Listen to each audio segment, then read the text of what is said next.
Good afternoon, fanfare. Hope you guys are having a great day, and I want to say congratulations to the Indiana Hoosiers for winning the College Football National Championship in undefeated fashion. And we also want to give a tip of the hat to the Miami Hurricanes for their great season as well. Now let's get to some headlines. If you haven't seen this clip, you'll surely get a laugh out of this. Parkland shooting survivor Cameron Kasky is trying to play the role of Mr. Grown-Up Libtard and gets schooled by Scott Jennings. Check this out. You don't get to say the word illegals anymore. And you have the diverse. The percentage. Who are you to tell me what I can and can't? I've never met you, brother. Listen, I can say whatever I want. They're illegal aliens, and that's what the law calls them, illegal aliens. That's what I'm going to call them. Right. Listen, you can't say illegals anymore because ICE is directly targeting legal citizens of this country. And How are you going to enforce your edict on me, just out of curiosity? Listen, I understand. But just listen to his point about illegals. No, I want to know why he gets to instruct You're my changing the speech. topic. Hang on. I want to know. You're making a point making about an the people being arrested. I understand that your job is predicated on just getting increasingly more demented every single week, and that the audience comes back to see if perhaps Make your point. My point is that you're saying the word illegals, but you don't even really know what's happening. Or actually, I think you do, and you're doing this on purpose. But yes, the truth because is, I want the law enforced. They are not just targeting illegal immigrants. They are targeting natural-born U.S. citizens. They are not. That is a fact. You cannot deny that. I mean, you can on national television. They are deny not. facts all the time. They You've are done it a not. couple times in this very episode. I still want to know how you're going to enforce your language edicts on me. We'll take that up. How are we going to enforce it? We're going to take that up in the break. What a little twerp. Unreal that he thought he would take on Scott. In this next clip, you are about to find out why it may be cold outside where you live. Well, yesterday I heard you guys talking when we were talking about all this cold air, and you said, well, if the planet's warming, how come it's so cold? So we thought we would answer that for you.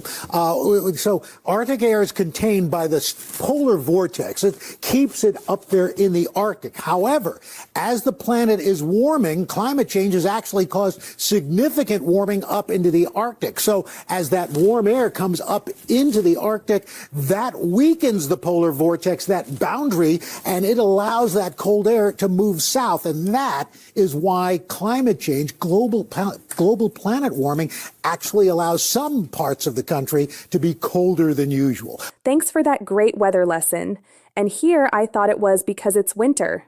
I'm pretty sure winter has been around for quite some time, even longer than so-called climate change. It's amazing that these people actually get paid for this drivel. Now I have one more for you before Barry starts the show, and you're going to love this one. Chris Cuomo goes off on AOC. I mean, he goes nuclear. Check it out. Impeach Trump is the opposite of having a better idea. You're killing your party. You're killing your party. And look, I hope it works out for you. I hope you guys splinter off and become, whatever you really are. Because you're not a capitalist and you're not a Democrat. And, you can say, well, what do you know? I was raised by a real one. I was raised by a real one. Go ahead and criticize Mario Cuomo. What's going to be your biggest insult? That he spawned me and Andrew? Is that going to be the best you have? Because you ain't shit compared to him.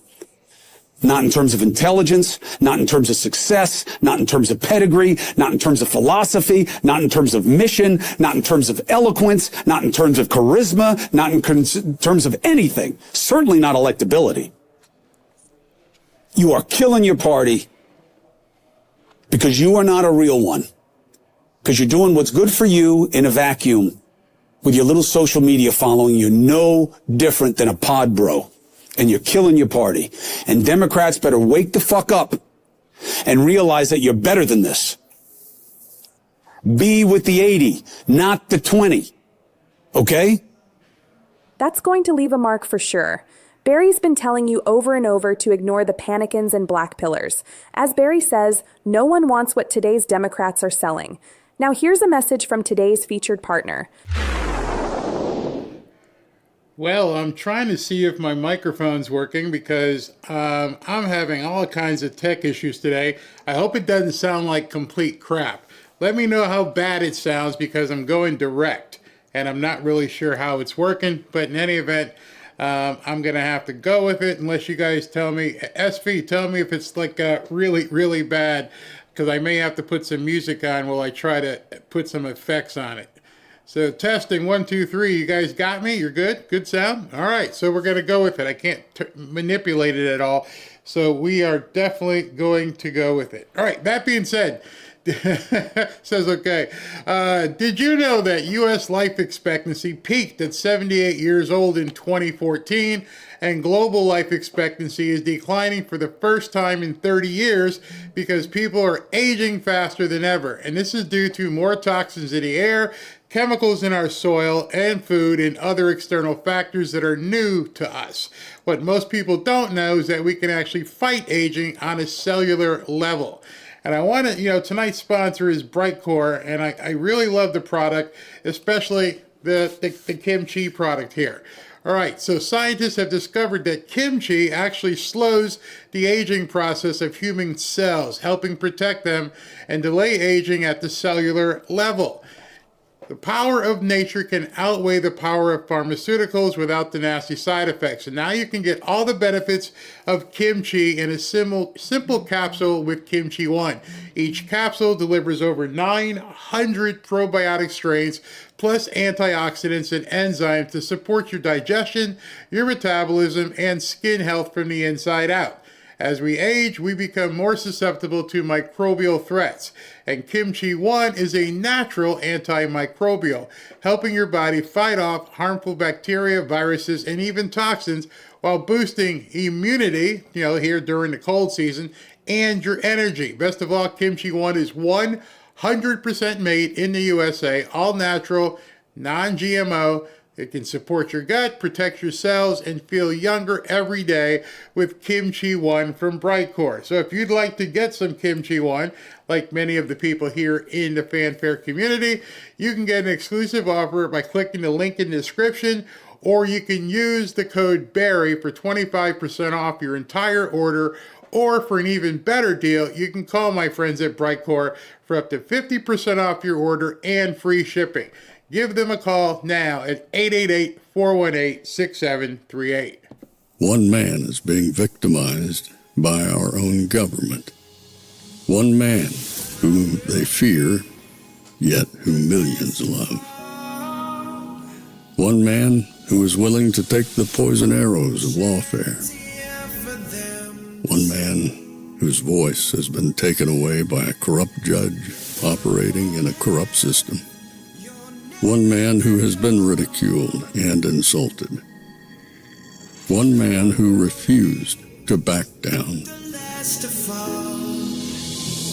One man who refused to back down. One man who refused to back down. One man who stands between us and them. One man that wants to see America protected again. One man who wants to see America prosper again.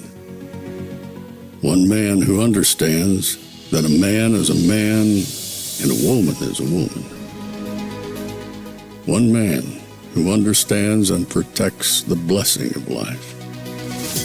One man who wants to restore American exceptionalism. One man who once again wants to make America that shining city on a hill for all to see. A place where all the people of the world glowingly set their eyes upon. America. One man who unashamedly wants to make America great again. That one man is Donald Trump.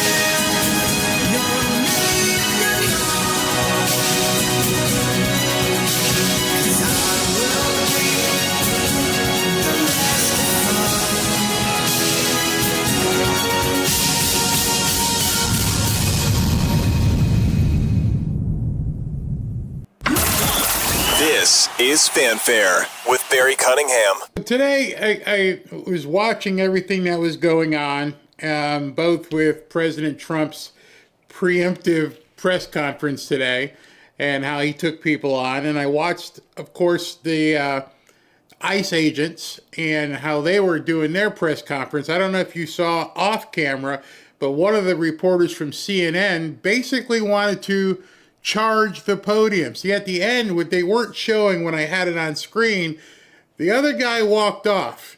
And Bonvino was standing there, and he stood at the podium. And I was wondering, like, why is he standing at the podium almost like attention? Well, we find out afterwards that the CNN reporter took a couple steps towards the podium, and the other guy had turned to walk off and turned his back to the reporters, and Bonvino was standing there at the ready. He was sitting there ready just in case something had to happen, in case he had to break bad, because this stupid reporter started advancing towards them. And as I watched that, plus hearing President Trump, plus seeing what's going on at Davos, and I started putting all this together, and I realized I've been kind of rough on some people, not individually, but as a group, as I talk and begin and letting you guys know that I don't think everybody is ready.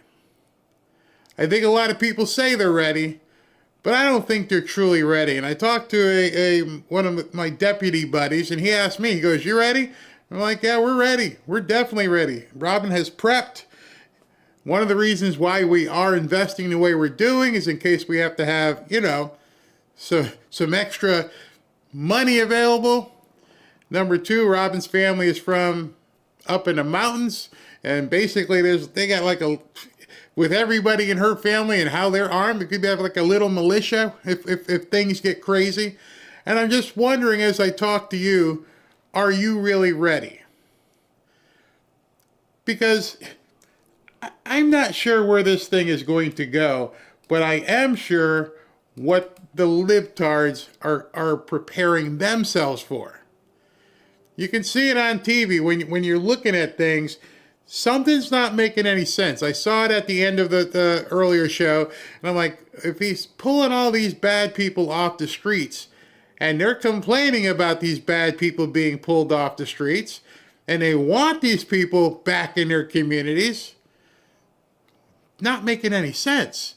Why would you want these degenerates, these murderers, these people back in your community? And then it dawned on me it's because they're probably part of their army. It's probably a part of the coalition that they're building. And I'm thinking, if they've accumulated and acquired and compiled a bunch of people who are ready to go to the mat, shouldn't we be ready to go to the mat? So I'm going to ask you one question. And if you answer it honestly, you don't have to put it in the chat. You can think about it. You can say to yourself, let me think about this. Here's the question. Are you prepared to die if this thing goes sideways? See, I don't know how many people have put it to you. I'm starting to get worried about a lot of people on the right, even some prominent people. I think they think everything's going to be fine. And I saw something today that I'm going to show you in a second, because like that little clip from the movie, are you staring at the woman in the red dress? Do you think that's what you're seeing? Are you just walking around, per se, with blinders on? Not realizing the hazards that may be out there? Think to yourself, Barry, I'm not being hyperbolic. I have a wife and a child and grandchildren to worry about. And I'm thinking to myself, why in the world would they want these scum people wandering around their neighborhood? Have you thought that? And then when you think about that, are you ready to die to save America? Is it a cause worth you giving up your life? And I'm wondering how many of you would answer yes to this. Listen to this. Well, we have a national targeting center that identifies those who've committed crimes. So they've done something in this country or in their home country that has been criminal charges against them, or they've been convicted. Many times these individuals are in jails or prisons in some of our states already that we just want those local law enforcement officers to turn over to us. And that caught me because it's happening in New Jersey, Illinois, California, New York, Minnesota. These people are already in jail. You won't even turn over prisoners. You're actually writing, the new governor for Virginia just wrote an executive order. Nope, we're not. Her first order. She hadn't even got the shoes broken in yet of being governor of Virginia. And the first order of business, make sure we don't give up the bad guys to ICE. Seriously? Of all the people, everything in Virginia, the first thing that you want to do is sign a paper saying, nope, the bad guys don't get to go to ICE. And then today, the New Jersey governor, she got sworn in. What was her first order of business? Well, her first order of business was, I'm not going to take an oath on the Bible, and I'm not going to take an oath on the Quran. Just put the Constitution there, and I'll just put my hand on it. Oh, and then right after that, she said, no, you can't have our bad guys. Making any sense to you? Why they would want these bad guys? For example, one of the things we've asked Governor Walz for and Mayor Fry is to give us just the criminals you have in jail. They've released 490 murderers and rapists and drug traffickers onto their streets rather than... If your first order of business as a politician is to protect the people in your communities, why would you let 490 of the worst of the worst of the worst? Okay, here you go. And then why is all the protest out there with people wanting to protect those 490 people? No, it doesn't make any sense. And just give them to us. And that's what I don't understand. Well, some of them, though, have multiple names. Yes. It was a big problem. If you come in illegally, you don't necessarily have a Social Security card, you don't have a passport, there's no database back in your home country because it's a country we're not friendly with. Yeah, or they've lied on their paperwork to come in, and then they've overstayed and not shown up for their immigration court hearings. They've been notified, and then they've run into DUIs, other incidences. So what we're doing is target. So you're talking about criminals who aren't even on the DL. They're not even on the down low. You know, you'd think people who got out of jail, who are on the lam, which let me just lay low here for a couple of days, man. I'll sleep in your basement. You won't even know I'm here. No, these people aren't laying low. They're opening up daycare centers. They're opening up autistic centers. They're doing whatever the hell they want. They're stealing more. They're not laying low. Why are they not laying low? They don't have to. We have carte blanche. We can do anything we want. Imagine, it's like, tens of thousands of made men. For some reason, these people can do whatever they want, however they want, and nobody seems to care. That's just not telling you something here. Those who have committed criminal acts. But if we show up and we're going after a TDA member in an apartment, and they're in an apartment with 12 other people, we're going to ask those other people who they are, what their identity is, just like we would any other law enforcement operation. I think that's what people don't know, is that we're doing the same thing that law enforcement has done for years under this administration, the Biden administration, all of them. We haven't changed what we do in the... No, she hasn't changed. Something's changed. When you're seeing all these new governors taking their oath of office saying, we're not gonna bother the bad guys. That's no longer law enforcement. Something most assuredly has changed. We assumed that the Biden administration was doing it. But obviously they opened the doors, let everybody in, didn't have any vetting, didn't have any IDs, didn't do anything, just bring them in. And now we're seeing, we're assuming, hey, just like, no, law enforcement didn't do it, obviously. These types of situations. We ask everyone there who they are and why they're affiliated and surrounded by these criminals. Well, let's look at the facts of that case. So ICE was looking for 2 illegal aliens with criminal convictions. One, sexual assault of a child. The other one, domestic violence, to include obscenity and sexual assault. So both these people shouldn't be walking the streets of this nation. So ICE did a target enforcement operation, pulled over a vehicle that was licensed to one of these sexual predators. Okay. He's underscoring my point. They're not laying low. Hey, man, I got a new car. I got to go down to DMV. I got to go ahead and sign up here.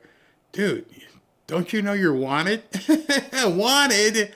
Oh, that's old-fashioned. That's how it used to be. That might be where you live. I'm going to go register my car in my own name, even though I'm wanted. Said no normal criminal ever. Am I wrong? You guys, I'm sure, if you have any, close to my age, you've known some criminal people. Did they just waltz into the DMV? Hey, what's up, man? Hey, how you doing? I need to register this car. You got an ID? Well, they tell me this is one. Oh, what's up, Fred? Fred doesn't even care that he's wanted. Let that sink in. Tom Homan said that. My head snapped. Wait a second. The guy that you're arresting with multiple convictions and being wanted went to the DMV and registered a car in his own name? Something's real wrong. The driver of the car was identified as not being one of them. But his statement to the officer was, the guy you're looking for is at the house right now. I left it. I just left that house. So ICE went to the house where these 2 people reportedly living. And they went in there and they located this individual. This individual who matched the description, but they couldn't verify his identity because he was uncooperative. He failed to do a quick fingerprint check. He failed to do facial recognition. So ICE detained him till they found out who he was. And let's make it clear. ICE can detain a U.S. citizen if they have probable cause of this person may have committed a crime. Detainment, short detainment and questioning, all you need is reasonable suspicion.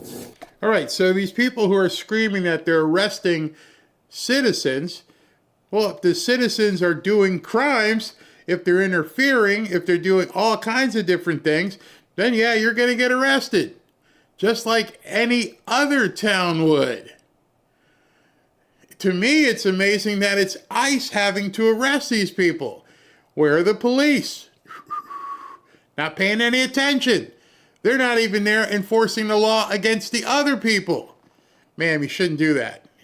These guys are doing what they need to do. You can't do... No, they're not there either. They've completely ignored everything. Is it starting to sink in here? If they're going to actually arrest a person and charge them, they need probable cause. I mean, what we're seeing around this country is they're using their political influence to attack people that disagree with them. This is one of the church busters. Let's just call them church busters. This guy is a professional agitator. He's had multiple GoFundMes, raising $20,000, $30,000 at a time. And he goes all around the country to do nothing but cause trouble. There's been videos of him in Washington complaining. There's videos of him in Chicago complaining. And now he's found home in Minneapolis, and he's doing the same thing. He loves it. He found something that his vagrant ass could do. He's good at it. He's good at causing trouble. But listen to what he says. They're going to come at me with charges, and I'm not scared of that. There's no base for these charges. I did not block them from, their service. They welcomed us in. They never asked us to leave. The police never came in and removed us. So we didn't stop their service. In fact, people were still praying the entire time. The music was still playing the entire time. So, Pam Bondi, you want to come and arrest me? You want to come and give me charges? So be it. I don't know many people who would stand in front of a microphone with a camera and tell the prosecuting attorney of the country, bring it. You got nothing. Why can he say that? Why can he say that with complete reckless abandon? Calling out the Attorney General of the United States and saying, giving her the middle finger. Because it doesn't matter.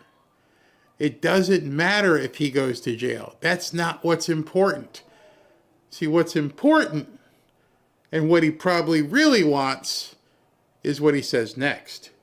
For all the people giving me death threats, threatening my life, kill me. Go ahead, kill me. Because you know what? As Fred Hampton said, you can kill the revolutionary, but you can't kill the revolution.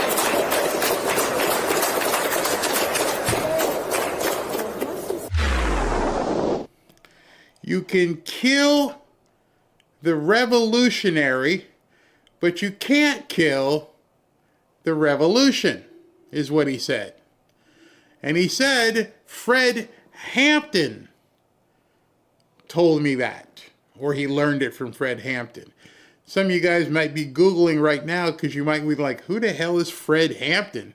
Is he like a Maytag repairman? Who is Fred Hampton? Oh, let me see if I can introduce you to Mr. Fred Hampton. But in order to do so, I got to go way back. You see, Fred Hampton was one of the leaders of the Black Panthers. He was killed. He was assassinated, supposedly, in 1969. 1969, this guy was a Black Panther leader and was killed. And the guy you just heard said, go ahead, kill me. Fred told me this is what we need to do. Quote, if you don't fight, then you don't deserve to win. If you don't move on these fascists, they were saying it back then you're crazy. We say it's no longer a question of violence or nonviolence. That ship has sailed. We say it's a question of resistance to fascism or non-existence within fascism. Fred Hampton. I'm black and I never heard of no guy named Fred Hampton. I didn't know back in 1969 the Black Panthers were talking about fascism. And here we are in 2026 and a white guy is talking about a Black Panther, about fascism, and that he's ready to die.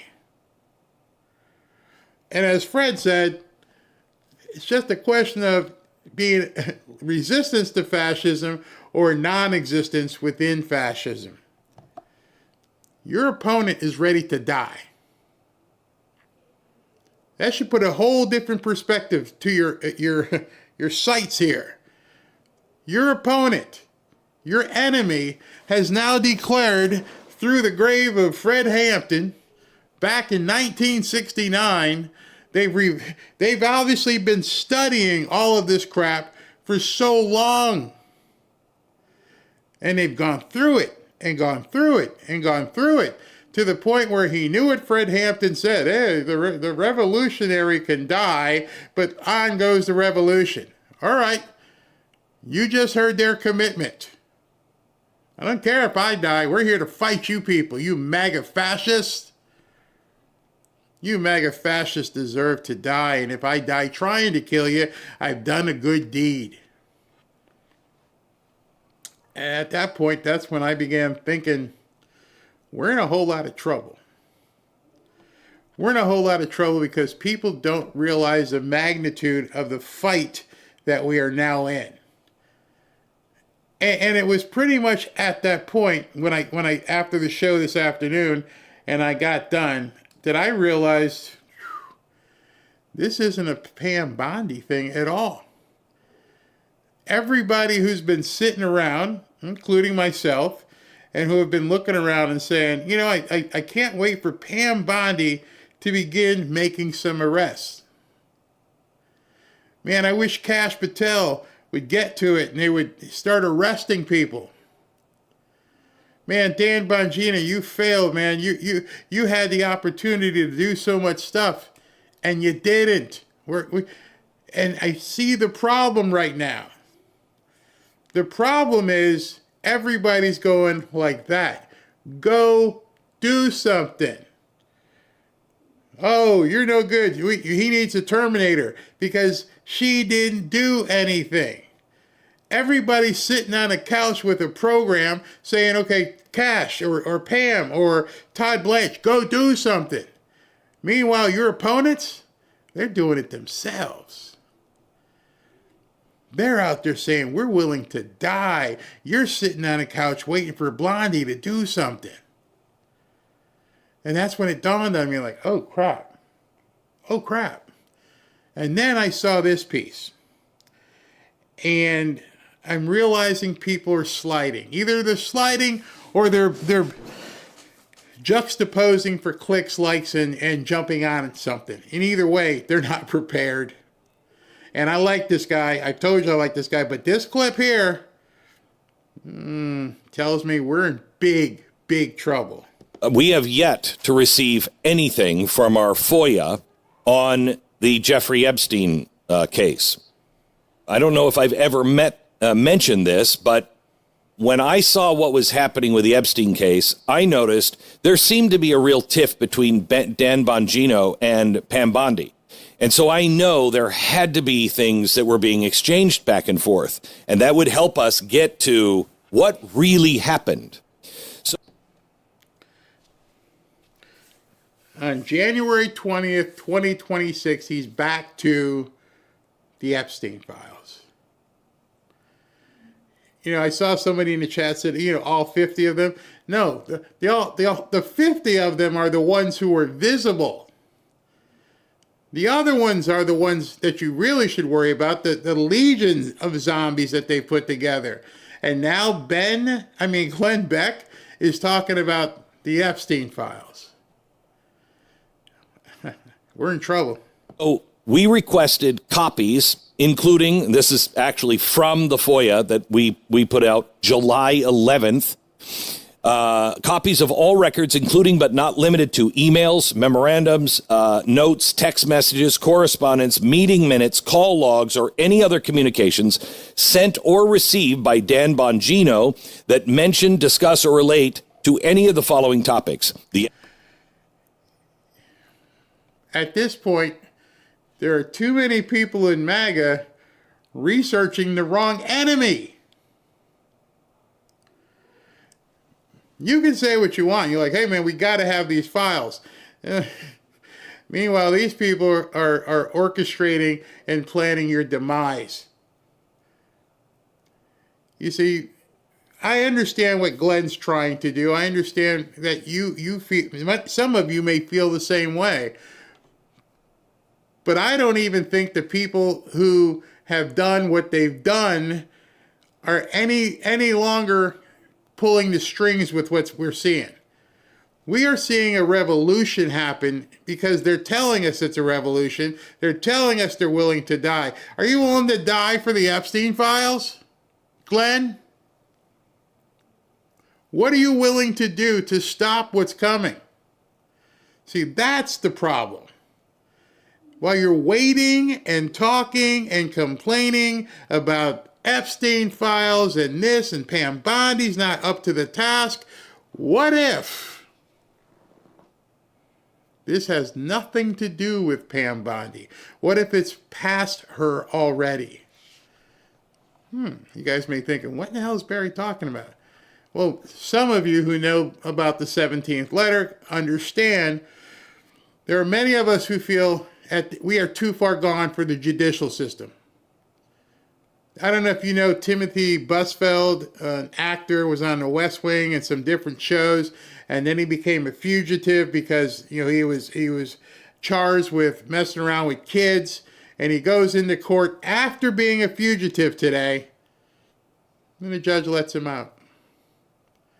Yeah, just go ahead. They chased him down. He was a fugitive. They arrested him. They brought him in as a fugitive, and the judge said, yeah, you can go. They don't care. You've seen Bo Asperger. You've seen all these judges decide they're going to tell Trump what to do. You don't think Pam Bondi realizes we can try to indict some of these people, but like Comey and Letitia James, once it gets in front of a judge, I no longer have any control. You have to realize this at this point. I have no control. You can have the biggest radio show in the world and you're complaining about Epstein files and everything else, but it's still going to get in front of somebody in a black robe who doesn't give a shit.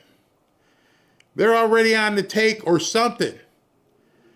And it's, bad boy, go away. And like he said, we've been working on this since July. So you've spent 7 months trying to get this information. 7 months of going back and forth and filing documents and trying to get someone to accept those documents so that you can see what nothing can be done about. We can't get these people to keep people off the streets. We can't get the Maryland man to get the hell out of the country. And you think somehow some of the stuff that people on the right care about is going to matter? No freaking way. Epstein files, Jeffrey Epstein's client list, any documents, investigations, or releases related to Jeffrey Epstein's activities, associate, or estate. Pam Bondi, the Attorney General, DOJ, Kash Patel. This includes communication where these topics are discussed in combination.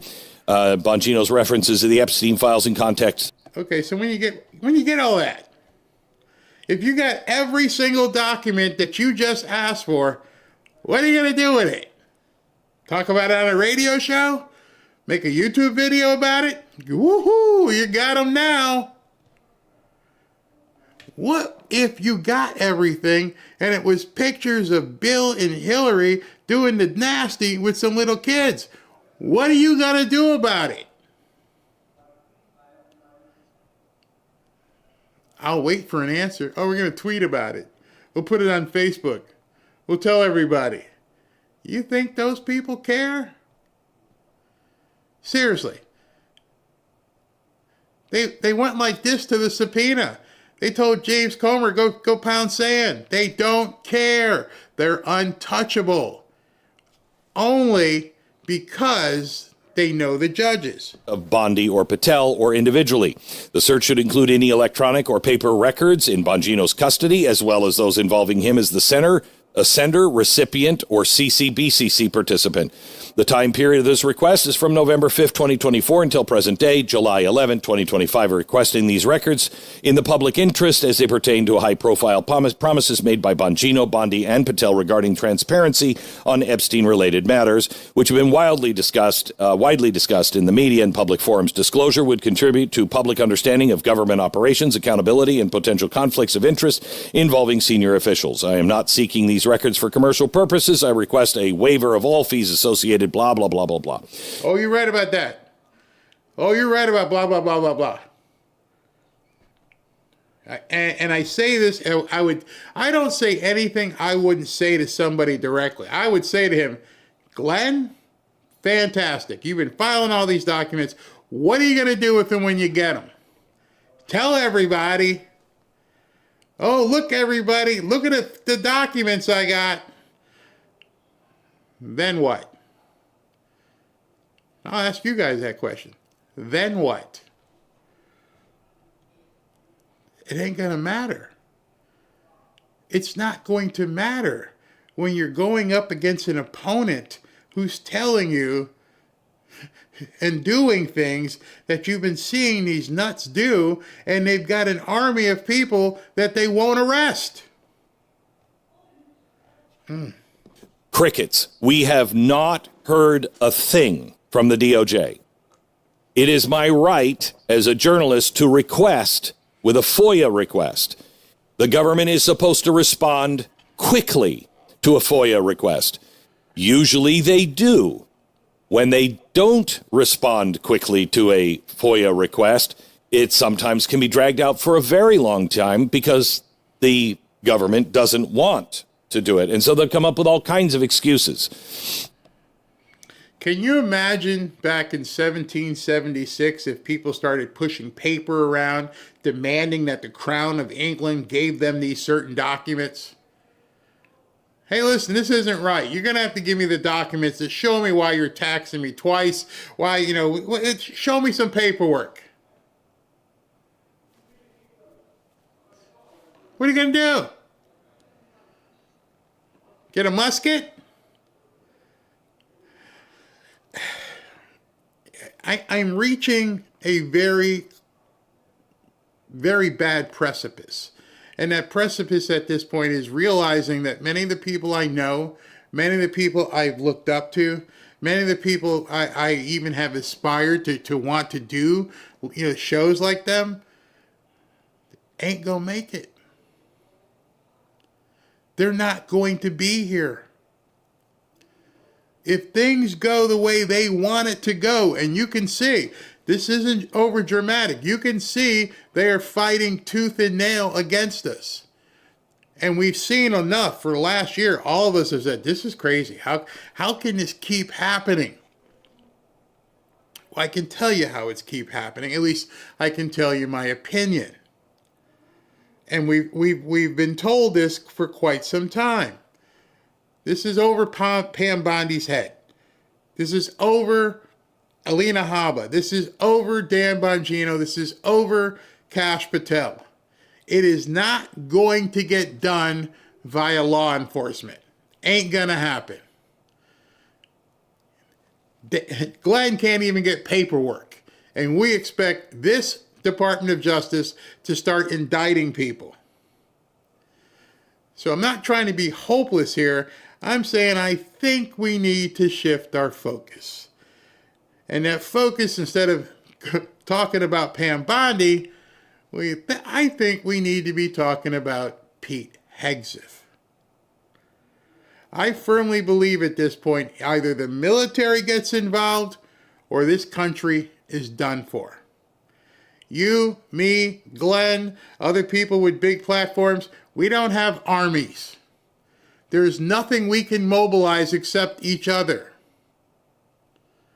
And so that's why my original question is, if we are truly in the next civil war, if we are there, which I do believe, talk is cheap.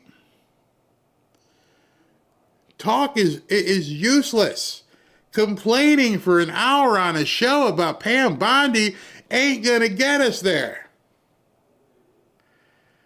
I want to show you something. I've quoted this guy or girl, who, I'm not sure what it is, but it's exactly what I was thinking, and it's exactly what some people I've been talking to have been thinking.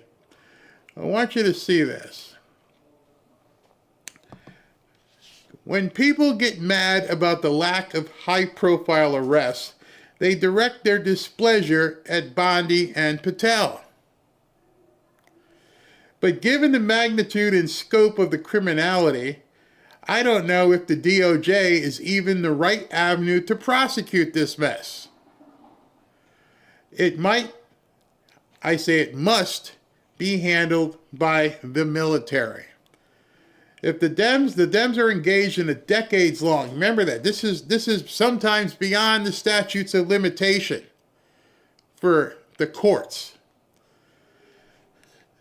A decades-long treasonous conspiracy in which they wittingly did not enforce our immigration laws, willfully, intentionally did not enforce our immigration laws as part of a broader scheme to steal elections, all while they stole billions of our tax dollars and tried to replace us with low IQ immigrants they could control. In addition, the whole treasonous Russiagate hoax, COVID hoax, January 6th hoax, in which they, along with their cohorts in the media, wittingly brainwashed, participated in the conspiracy, the planet to accept their lies. Not to mention the release of a man-made biological weapon giving Iran the capability to build nuclear weapons, enabling cartels to engage in human trafficking, and the mountain of other heinous crimes they committed. Anybody disagree with what you just heard? Anybody look at what you just read and think to yourself, yeah, the courts can do it. Let's file some FOIA requests and let's see, where did all this stuff come from with Fauci and stuff?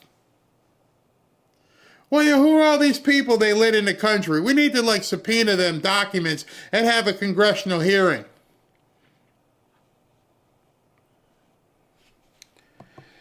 At what point does this global crime syndicate become so vast and so entrenched that the military has to step in? Global crime conspiracy.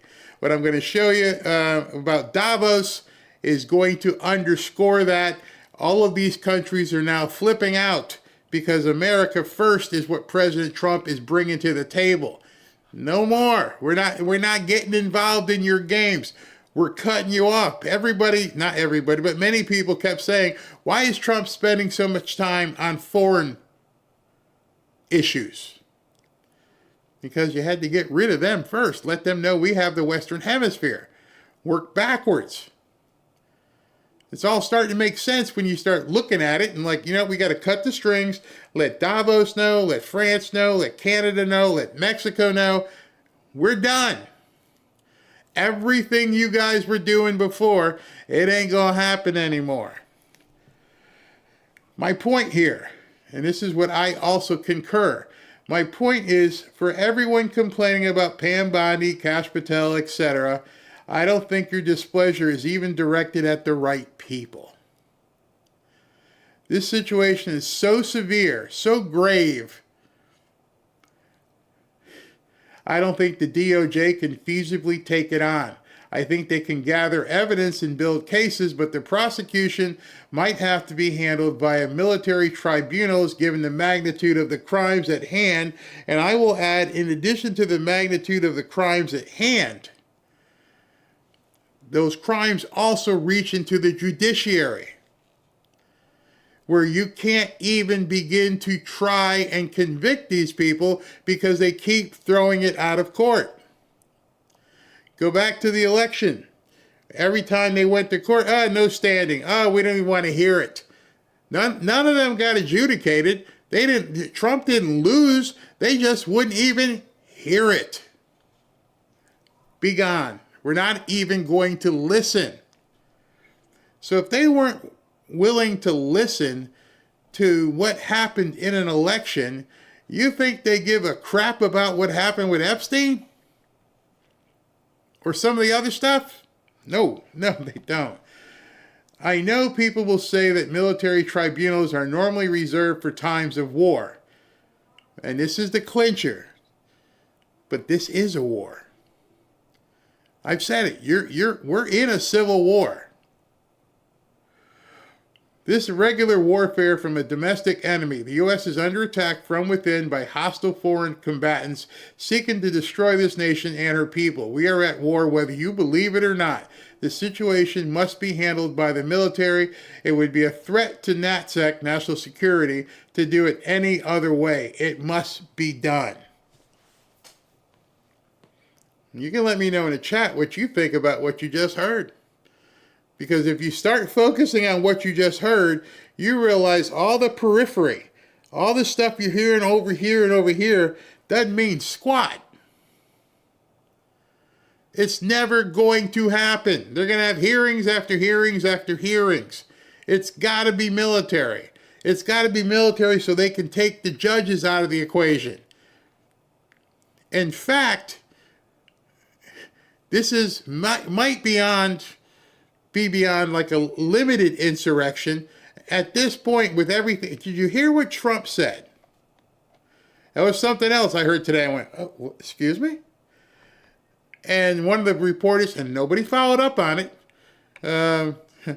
I found out some stuff. We've got some things about the election from Maduro. Did you hear that? We've got some things about the 2020 election from Maduro. There ain't no court that's going to want to listen to that. That's got to be military tribunal. If he can prove, and if he's got information that they were involved in doing something to the election, then all of what we've been seeing is going to have to be eradicated and taken apart. Can you imagine the military going into the governor's mansion in Virginia and the governor's mansion in New Jersey and the governor's mansion in Minnesota and saying, we're taking all of you. We are now under military law. We are installing this general to run Minnesota, this general to run Virginia, this general to run New Jersey. We need to get that judge, get that judge, get that judge. Get this politician, get this politician. What do you think will happen at that point? If this dude is willing to die right now because the revolution must continue, what do you think is going to happen when they find out that it's actually on? That we're going to tear this thing down. There's no saving it. I'm at the point at this point, there's no saving it. The only way to save it, I shouldn't say no, there's only one way to save it, and that's to tear it down. Completely tear it apart. Having been in real estate, I know I've walked into houses and like, I don't know what I can do here. And, somebody saying to me, well, the only thing we can really do is tear it down and build again. We've got the foundation. We have the firm foundation to rebuild. You just got to be man enough to call in the wrecking ball. And we're going to have to just break this stuff down. Are you ready for that? That's what I'm saying. Are you ready for it? See, it's no longer for this country to survive going to be good enough where somebody Pam Bondi arrests. Because when the judge, like he did with Comey, like they did with Letitia James, and just says, nah, all right, whatever, no. Now what? Hopefully that's starting to sink in. You can get all the arraignments and indictments and everything you possibly can, but you got to have the muscle behind it to enforce it. President Trump's talking about the Supreme Court. We can't turn over the tariffs. If you overturn the tariffs, we could be screwed. Oh, wait a minute, I got Plan B, which I told you there had to have been a Plan B. We're going to try this licensing stuff. But what's the Plan B for the judiciary and all the crooks? Do you think Trump's going to let all these people walk, knowing full well what they're going to do to him and his family? Hell no. Absolutely not.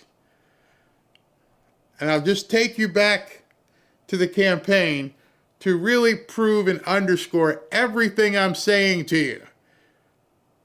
I am going to obliterate the deep state. Not going to put them in jail, not going to play with them. I'm going to obliterate them.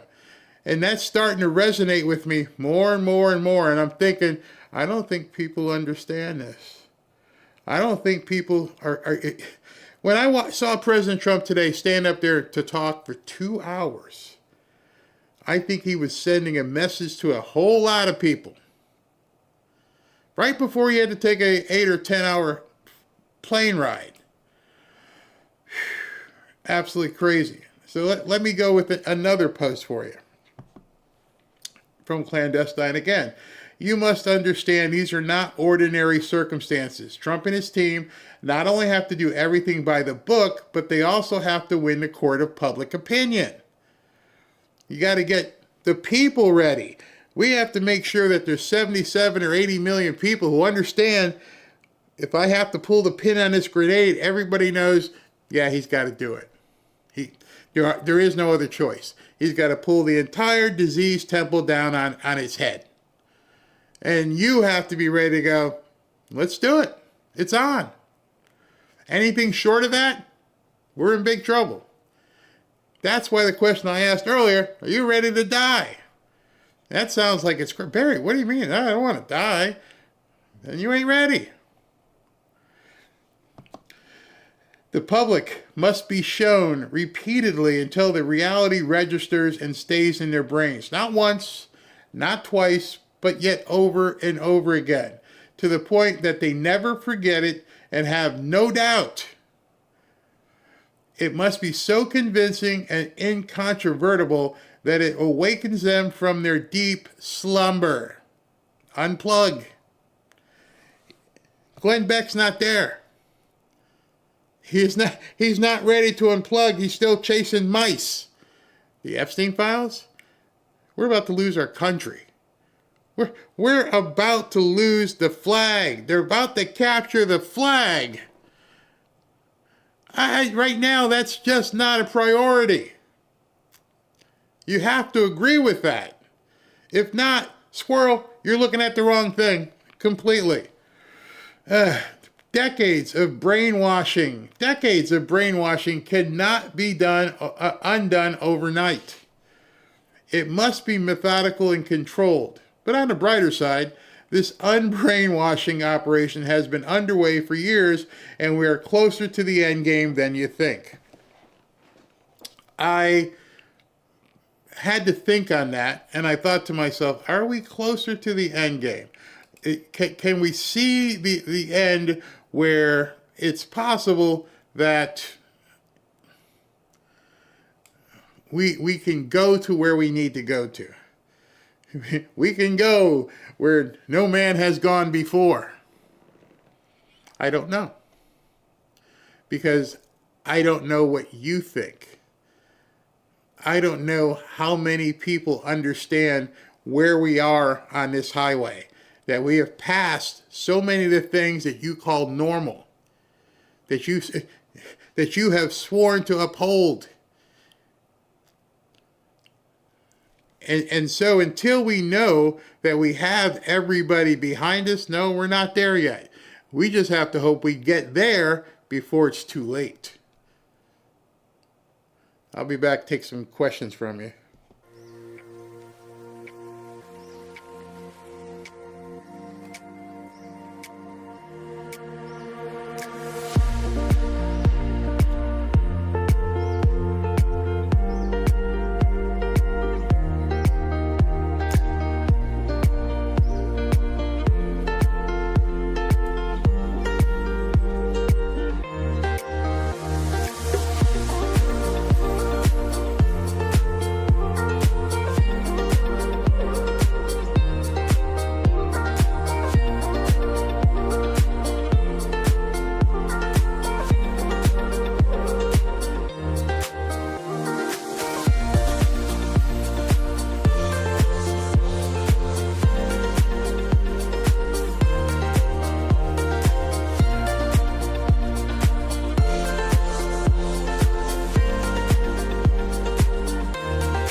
Back to Fanfare with Barry Cunningham. I know some of you guys think Barry's batshit crazy. No, I've just been thinking a lot. I've been thinking and I've been watching. And the more I think and the more I watch, the more I realize that, things aren't going to be like we planned. I saw this comment from John, and he says, they preach no violence while being violent. Don't you see what they're doing? That goes back to, was it yesterday? The days all seem to blend together. When I was talking about the Alinsky rules for radicals. For thee, not for they. This is just part of the overall plan. Hey, don't be violent. We're going to be violent. It's just for you other people. Jeffrey says, Barry, you're 100% right. Military is the only way. It's overwhelming. I know, and I thought real hard, I'm like, should I talk about this tonight as President Trump is flying 10 hours? Because I think he's setting the table. And I'm going to show you some of the stuff that, what's his name, Howard Lutnick said, and Scott Besson said, and I've got a couple other news clips for you as well. And I'm thinking, this can't be course corrected without some serious attention here. And I think it's more than we're expecting. Bliner said this is some serious crap. Yeah. And you know why it's serious? Let me tell you why it's serious. Because too many people with good sized audiences are talking about bull crap. I'm looking at they win the midterms. I don't see how they possibly can. But if they somehow steal the midterms and they impeach Trump, and they do this and they do that, or if they even take power where nothing can get passed, we're done. We're done now with control of the House, the Senate, and the Supreme Court. We can't do anything. Wake up about that. Right now, he controls all three branches, and we can't do squat. We don't even have the Republicans on our side to nuke the filibuster. We had about 10 days, and they're going to shut the government down again unless they nuke the filibuster or acquiesce. I don't think you guys know. We're already at DEFCON 9. We only got a little bit, or the other way around, DEFCON 2. I forget which way it goes, but we're at it. We are there. They have drawn the line in the sand. We are not going to approve a single dollar if it involves DHS and ICE. And watch how they draw their lines. Nope. Not a single one of them are going to give. We can't get the 52 people, whatever it is, to do the filibuster. So how do you expect the rest of this stuff is going to get done? So go back on January 31st and come back to this video and see where we are. See if what you're seeing is like, wow, man, we're going to shut the government down again? Yep. We can't even get that fixed. They are holding all the cards because the Republicans won't do what's necessary. And at the same time, I'm going to turn around. I'm pretty sure every comment would say it. If the shoe is on the other foot, would they do it? Would they play for keeps? If you're honest with yourself, you'd be like, hell yeah, they'd do it. They would stack the Supreme Court. They would do everything if they were in power. Everything. And we can't get people to wake up. They're going to destroy us. I don't know if you saw all the different taxes that the governor of Virginia put out today or yesterday. She put like all these different taxes, new taxes, tax. Just taking people's money from Virginia. So yeah, it's very serious. They're floating a continuing resolution. They won't get that passed either. Why are we floating a continuing resolution? Because when you say continuing resolution, you're kicking the can down, which they already did back in September, to have more negotiations with people who don't want to negotiate with you. At some time, if you're at some point during a divorce and you realize that there's no reconciliation here. Nope, well, screw you and I'm out. All right, I'm out too. Bye. Have a good life. You want to negotiate with these people? Please. Yeah, people have got to step up. They've got to step up. You see, one of the people who obviously is stepping up is President Trump and his team. His team is over in Switzerland. President Trump left, I believe, about 8:30 he was supposed to leave. I should see if there's any video of him leaving. But in the meantime, Howard, Scott Bessent, they're all over there. And I want you to listen to, we're going to change tune here, not be so depressing. I think I gave you enough to think about, enough to really begin pondering and chewing. And as you traverse the interwebs and see other people and to think about what they're talking about. They're talking granular stuff here. And I'm like, man, we need a big change. We need something that's going to just blow these people away. I mean, at some point, we got to pull the pin on the hand grenade and throw it in the hole. Hey, how are you doing? Can we talk? I don't want to talk anymore. Get it done. Get it done. All right, so this is an interview that Howard Lutnick had with CNBC, although it's over in Davos. Threats. Joining me here first on CNBC at the World Economic Forum is Commerce Secretary Howard Lutnick. It's great to see you here. Great to be here. We have a lot to talk about. So, market is a little unnerved today about these new tariff threats against European allies on Greenland. Is this serious? Is this happening? I think the Western Hemisphere for the United States is really important to us, and our national security team is all over it. I'm going to leave that to them. But what I would say is our tariff deals, our trade deals with Europe, with the UK, these are durable and stable. There's nothing about them. The Europeans don't want to change their auto tariffs back to the way they were in April. They don't want to change pharmaceuticals. They don't want to change semiconductors. They're going to think better of change, and what it means is they're going to talk, and they're going to think about things, and they're going to work together, and diplomacy will become back to the top of the stage. So I think that's the way to think about these European trade deal is intact. This is a deal you worked very hard on. Yeah, I don't see it changing. I don't see it changing, and if it did change, it wouldn't change in the benefit of Europe. That means they want cars the way they have it. They want pharmaceuticals the way they have it. It's been very successful. I mean, think about it. Their stock market's up strong double digits. It is. Right? So why would they mess with that? They really need to understand that they should keep the pressure and temperature low. This is just, let's talk to President Trump and let's talk together and let's work it out together. So you're not like drafting new tariffs at the moment to start on European allies. And by the way, how would that happen? Would that be under IEEPA also? Or national security? When the president speaks, I promise you we all go to work. I promise you we... So I'm going to be up at 8:30 in the morning because that's like the second time I heard it. With that time with a little bit of a smirk. When he talks, they're going to listen. You see, the foreign policy at this point is stronger than here.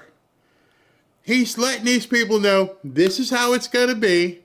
We're going to do this. You're going to accept it, and you're going to shut up, and you're going to like it. And I'm thinking to myself, why can't we do that here? Why can't we just go to the Democrats? This is how it's going to be. Here's what we're going to do. You're going to shut up, and you're going to like it. Because it's working overseas, and they're freaked out about it. Go to work, but I'm going to leave it at that. Why, some people are wondering why we want to pick a fight with our close ally, both geopolitically, but also, from a trading perspective. They buy a lot of American stuff. No, I don't think this changes the fact that these are our allies.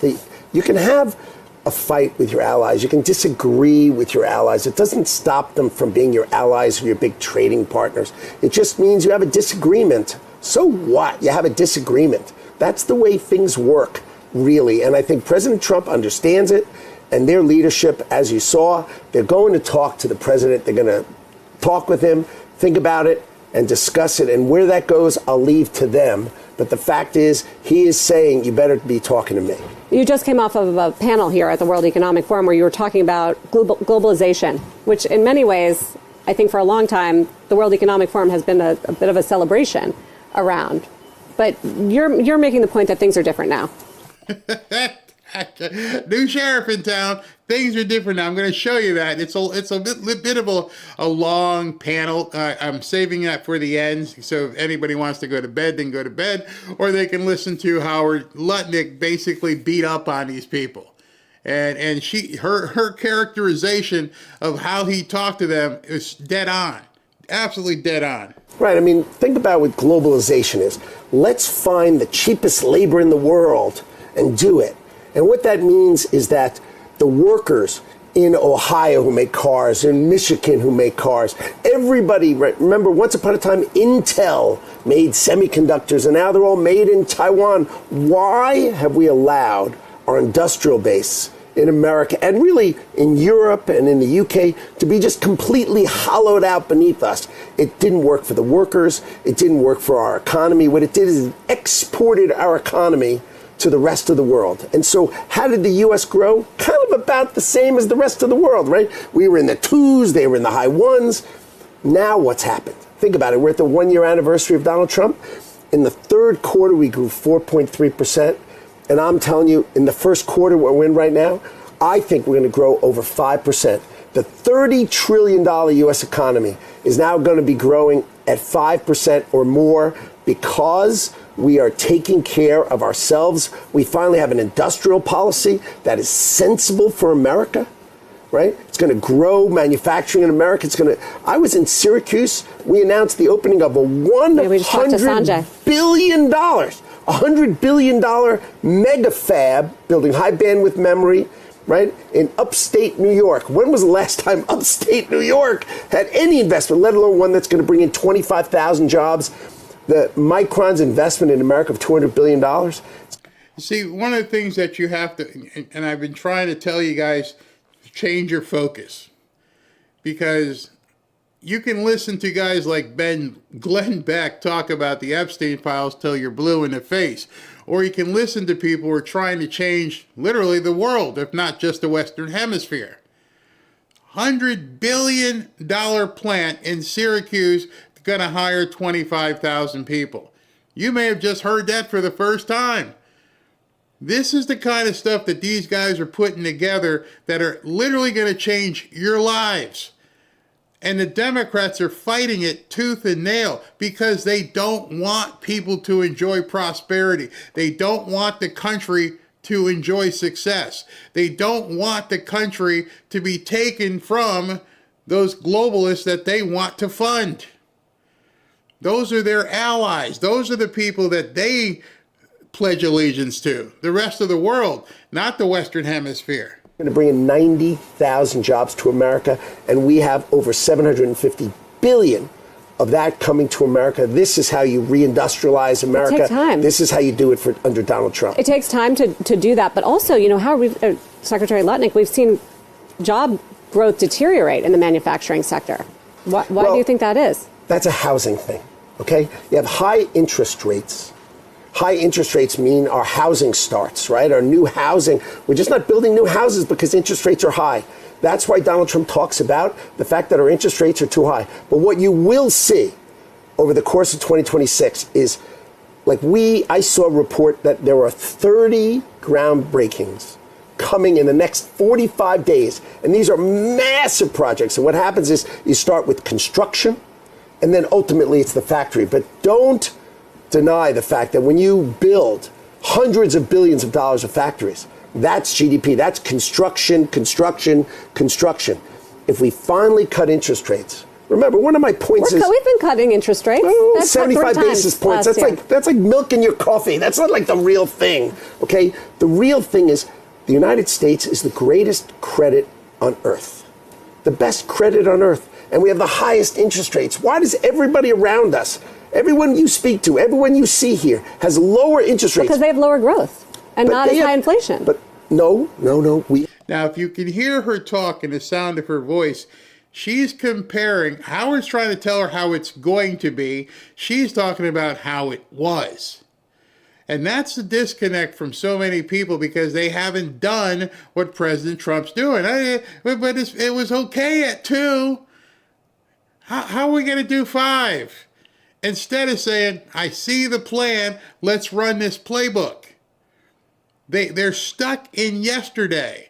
They're stuck thinking, interest rates should be because of that and the other thing, and the yen and all that stuff.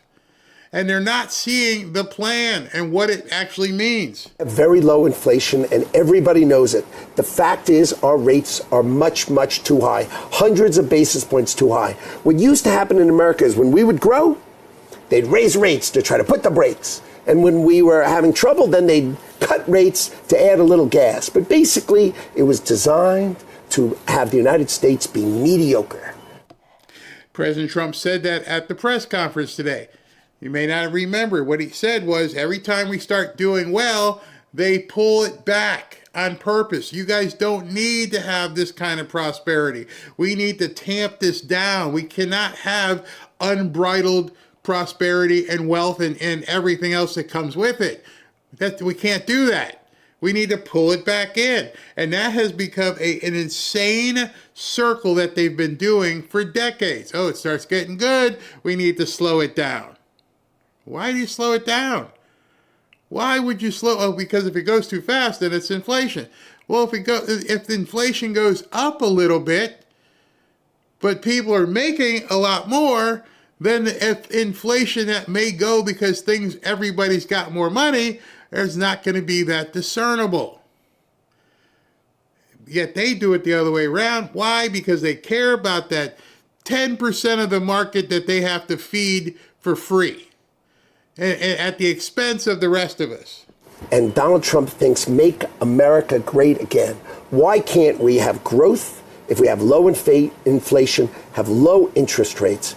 And if we cut interest rates 100 basis points, you're going to see the United States grow 6% or more. And that is something that no economist has ever thought was even possible. And you're going to see it in the United States of America in the back end of 2026 when rates finally start to get cut. Well, I don't have to tell you this, but the market has to, it's not just the Federal Reserve. And for instance, we had this stock market sell-off today and also a bond market sell-off and a dollar sell-off. So there are questions, about what she has to ask. The question she's not asking, maybe he'll tell her here, is who was selling?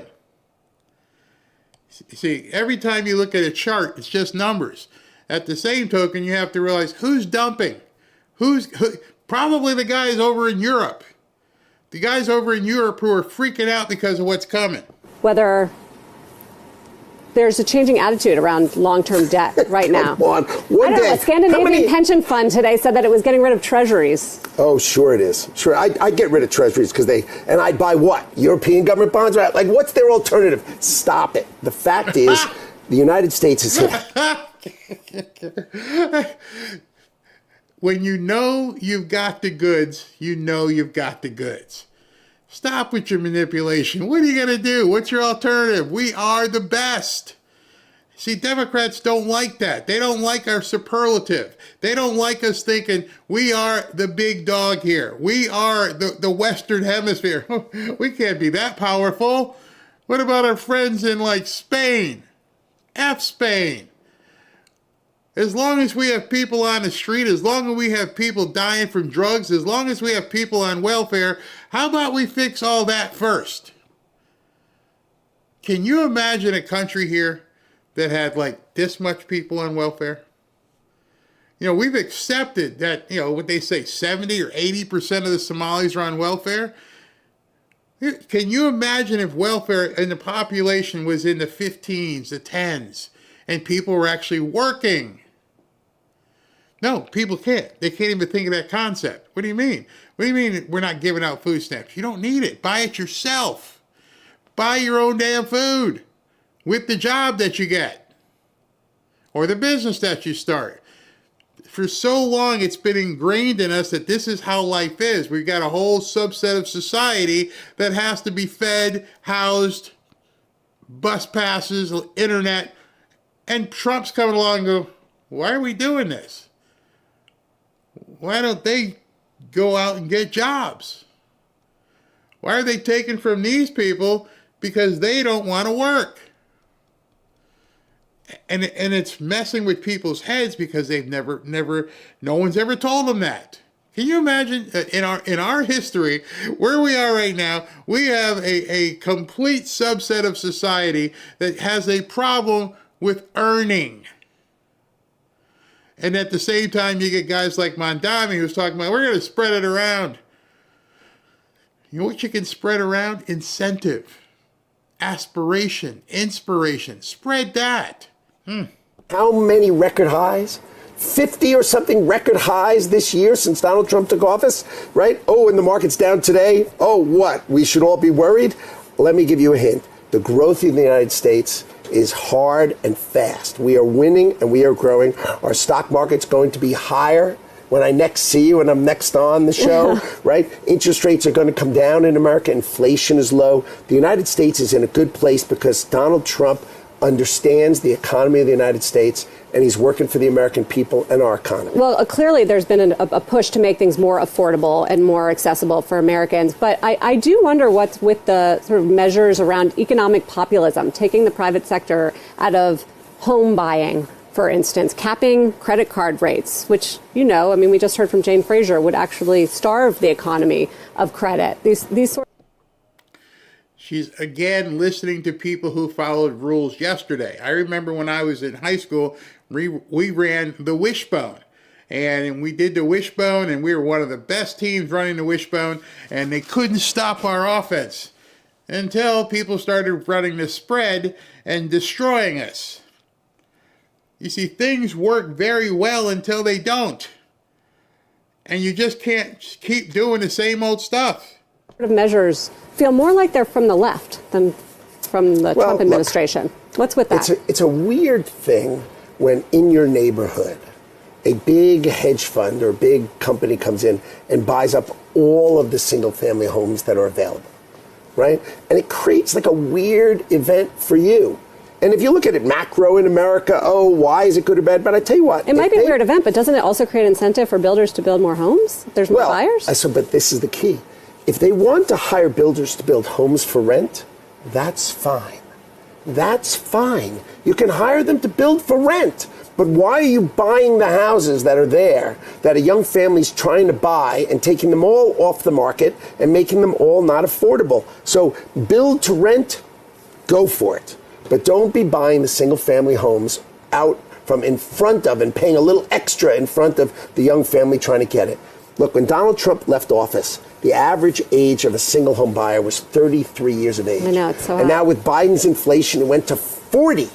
That's just so wrong. So we've got to get it down, right? One of the ways is to stop these odd things from happening. But basically, interest rates need to be lower so that houses are more affordable for young people to buy the homes. We need to bring that down. You bring interest rates down 100 basis points, you're going to bring the average age down 4 or 5 years. Seriously, it just makes it more attainable.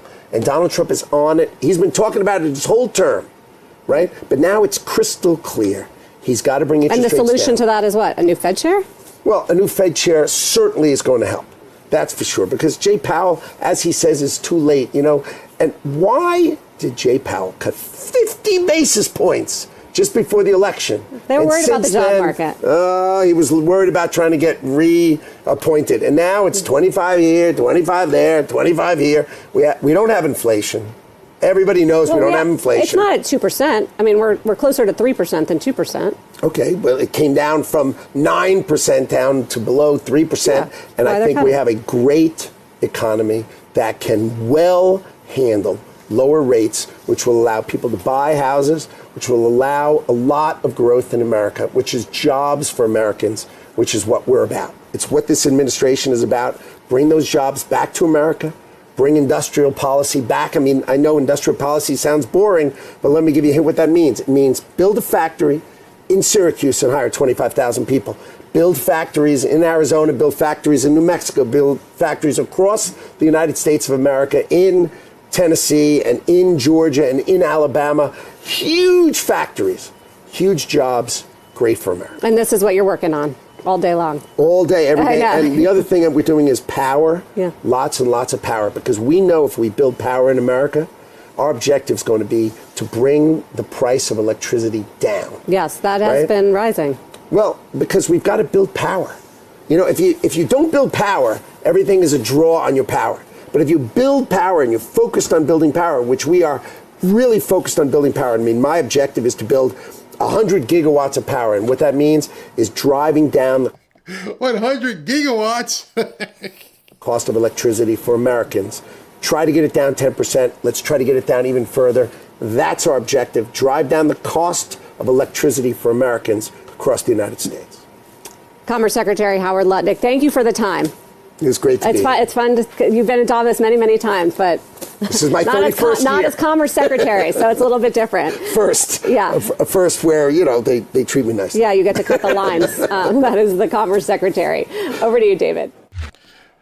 All right, so I realize a lot of what he talks about is high-level finance for some people, but it's only that way because you haven't been well-versed in it. See, that's one of the problems is because these guys are talking about things when Scott Besson starts talking and when Kevin Hassett starts talking, of course, Howard, they're talking about things and they're being transparent, and we have never heard it said before. We never knew that this stuff was going to be available. And as it's becoming more and more available, we're finding out that, some people just can't take it. I don't know. Does it mean that they've fallen behind? But as we're seeing what's going on with the push for the Western Hemisphere, it's becoming more and more apparent how this thing is going. And so I see we're at like an hour and a half. I may have to move forward. I had a bunch of stuff here.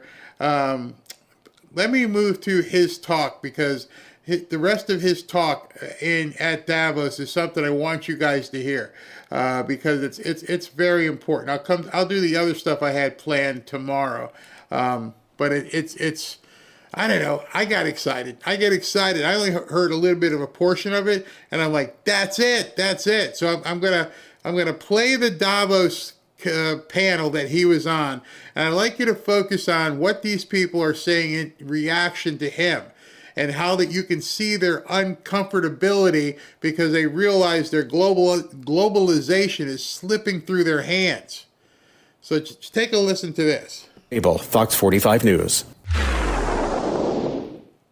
I'm just going to run down the list. These are all people who are familiar to you, but nevertheless, it's a great pleasure, even on my part, to welcome everyone.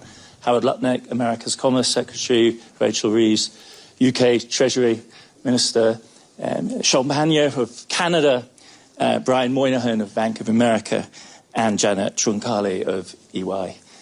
So we have an extraordinary blend of powerhouse expertise in economic policy and private sector representation as well. I mean, I'm going to start with the public policy issues that are on everyone's minds right now that bear directly on the issue of sovereignty and interdependence. And I'm going to turn, with your permission, to Secretary Lutnick to give us maybe an insight, an explanation. I think a lot of people are looking at Davos to see and to try and better understand the mindset of the Trump administration.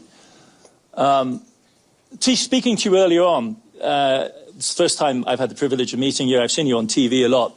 In person, the impression is even more overwhelming. Of, on the one hand, kind of extraordinarily ebullient, dynamic. That was in a nice way, Howard. Dynamic. These are good words. These are all good. I'm coming to a different tone in a second. But like initially, it's this just extraordinary ebullience. Dynamism. You were saying you've sealed deals for $1.5 trillion in jobs and investment into the United States. Yes. And then you said, and this is where the tone shifts, you've got to understand, I'm the hammer. These were your words. I'm the hammer.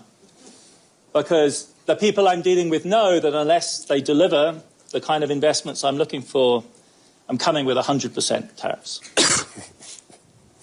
And that duality, I think, between the dynamism, the constructiveness, the forcefulness of the American state, which was, after all, also something many of us saw in the Biden administration, and this element of threat, is what many of us are actually trying to come to terms with. Because this is, to say the least, unfamiliar.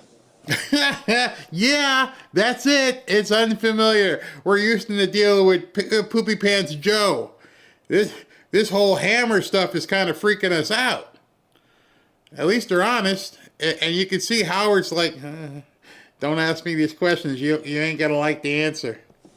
And when it moves from the zone of economic policy to the question that is directly under the subtitle of our talk today, which is sovereignty, and we're talking about the territory of Greenland, and it's coupled so directly to tariffs, it's a fundamental shock to the system. You can read it off the faces and the rhetoric of every single European politician and business person I've spoken to while we've been here, and we're also getting reactions from around the world in similar tones. So I really wanted to ask you to help us understand, not in a sense what your motivations are, because I get it, like you want Greenland, it makes sense. You're proud Americans, you're advocates of President Trump's policy.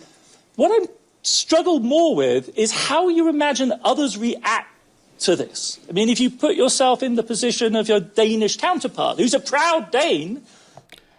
That's their problem. That's the problem with the media here. They don't get it. We don't care what you think. And that's very hard for people to grasp. You know, put yourself in their shoes. You know, how do they feel? I don't know. I don't care. I'm here for America. See, that's the complete difference in the communication with these globalists.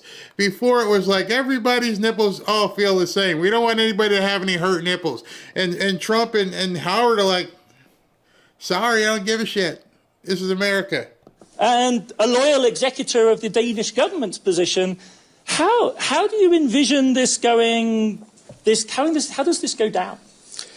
Well, I think you should start at a much higher level. Okay. We are in Davos at the World Economic Forum. And the Trump administration and myself, we are here to make a very clear point. Globalization has failed the West and the United States of America. The first words out of his mouth. Y'all suck. I mean, you failed. That's not what they wanted to hear as the first words out of his mouth. Globalization has failed.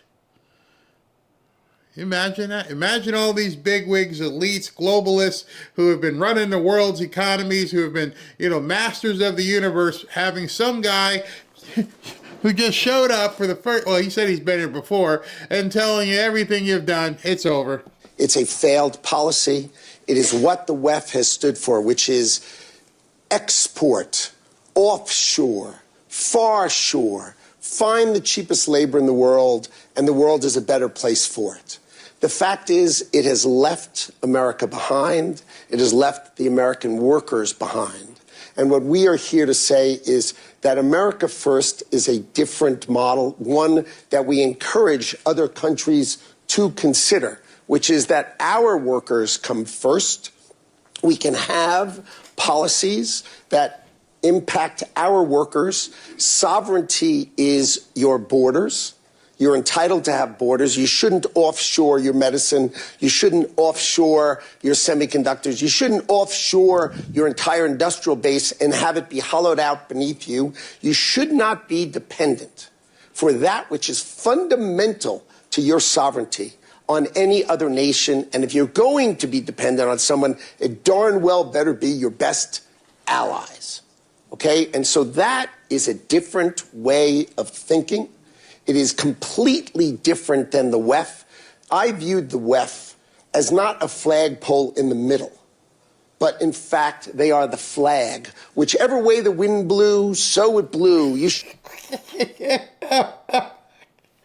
No, understand. I am positive, as you must be positive, that Howard talked to Trump before he got over there. What can I say, boss?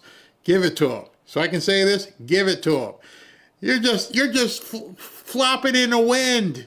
You're just a flag. Oh, my goodness. You should have solar. You should have wind. Why are you going to do solar and wind?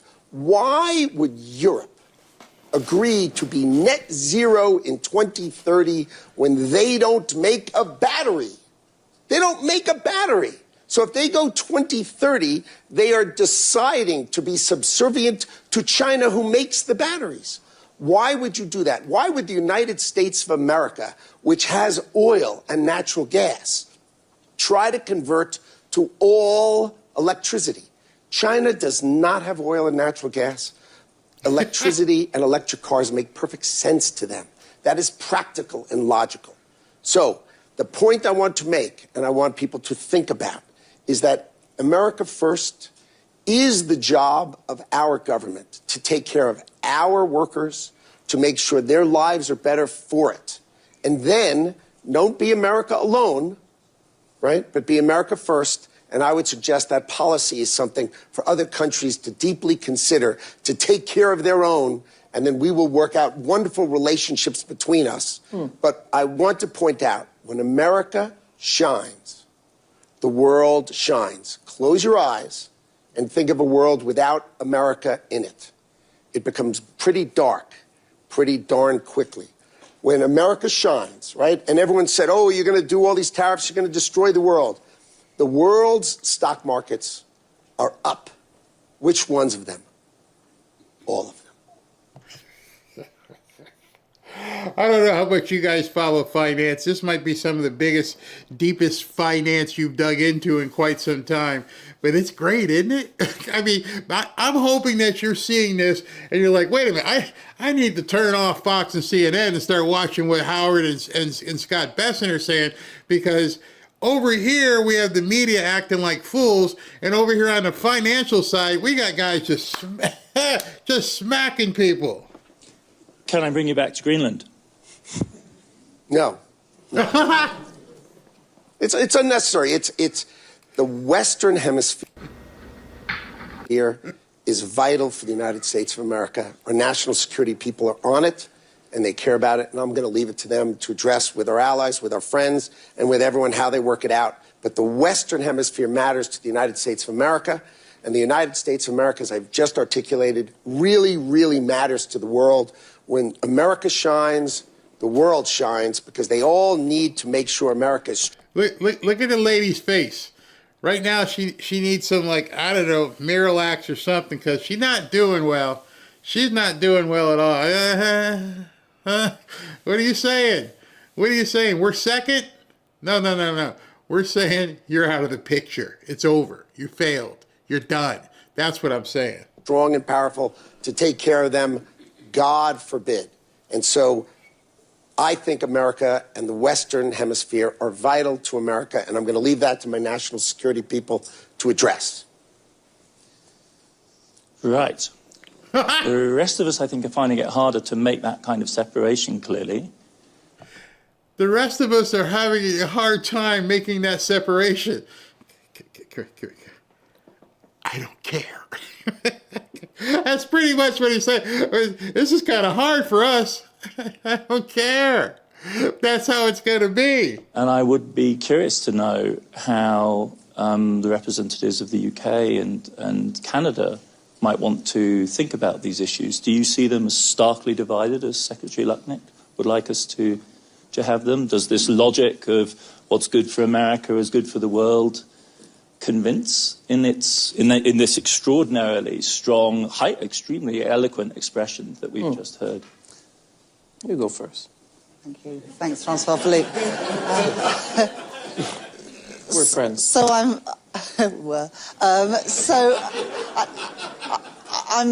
I'm very struck by and taken by the idea of putting your own country first. You heard what she just said. You heard what this woman just said. I'm very struck at the prospect of you wanting to put your own country first. Well, hey, honey, where are we supposed to put America? You tell me where us as Americans should place America. I'm completely upset that you would put America first. Shocking. Newsflash, we're from America. They couldn't even imagine what they were hearing. America first? How?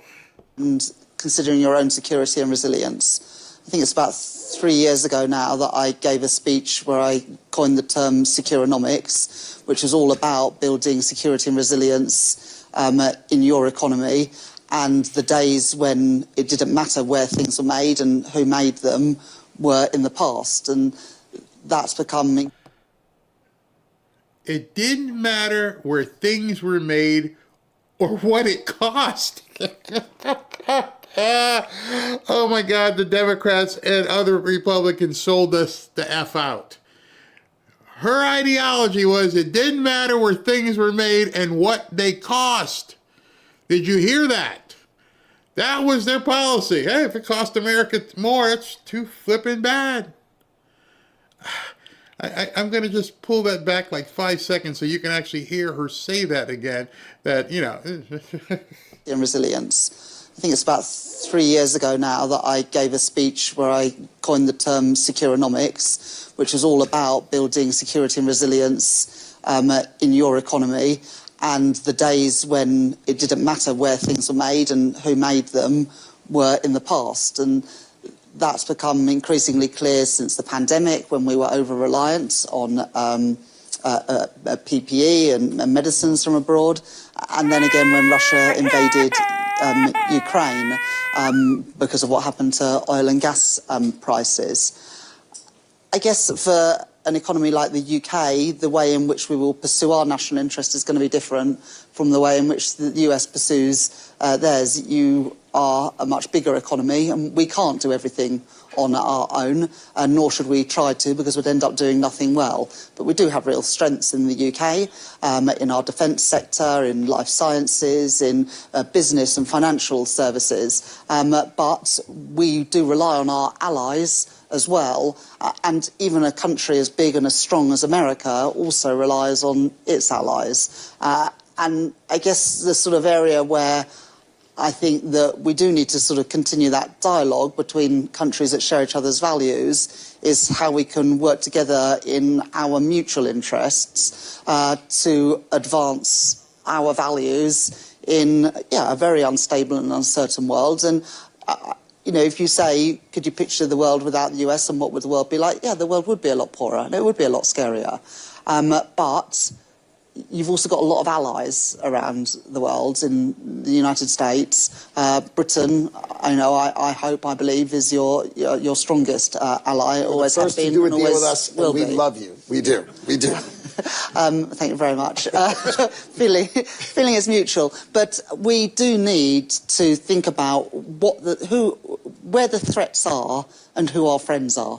And I think that's probably more stark for smaller economies. But even for the US, when you think about, I was in the States, as you know, last week for a meeting of G7 plus a few other finance ministers to talk around critical minerals. Now, you do have some reserves of critical minerals, but not everything you need. 90% of your critical minerals at the moment come from the US, from China. You need to wean yourself off those. Sure. Yeah, but you won't be able to do that without the help of Canada and Australia and other countries. And so for all of your strengths, we do also need to think how we can preserve some of the things that the US has benefited from in the NATO alliance and the Western alliance, not because it is the benevolent or the right thing to do, but because I profoundly believe it is in your country's national interest. The other thing I just wanted to say, Adam, in terms of sort of building security and resilience, but for my country, it's about our industrial strategy, where we're really focusing on these sectors where we are really good. We're not going to be a semiconductor superpower in the UK. That's not realistic. So but we've like got friends. biotech. Life sciences, biotech, financial services, which is obviously absolutely crucial for financing things like the exploration for critical minerals and the extraction of those critical minerals. We've got real strength with the London Metal Exchange in London, for example. But we have some reserves of lithium and tungsten. We're not going to be a big global supplier. Is it my imagination, or is this lady like just going on and basically begging? My interpretation when I heard this was she was trying to sell herself to Howard. We can do this. We got this. I got bigger marbles. We can all get together. Can we have like a kumbaya meeting? Because she's not saying anything. She's still trying to absorb the fact that Howard's like, hey, go pound sand.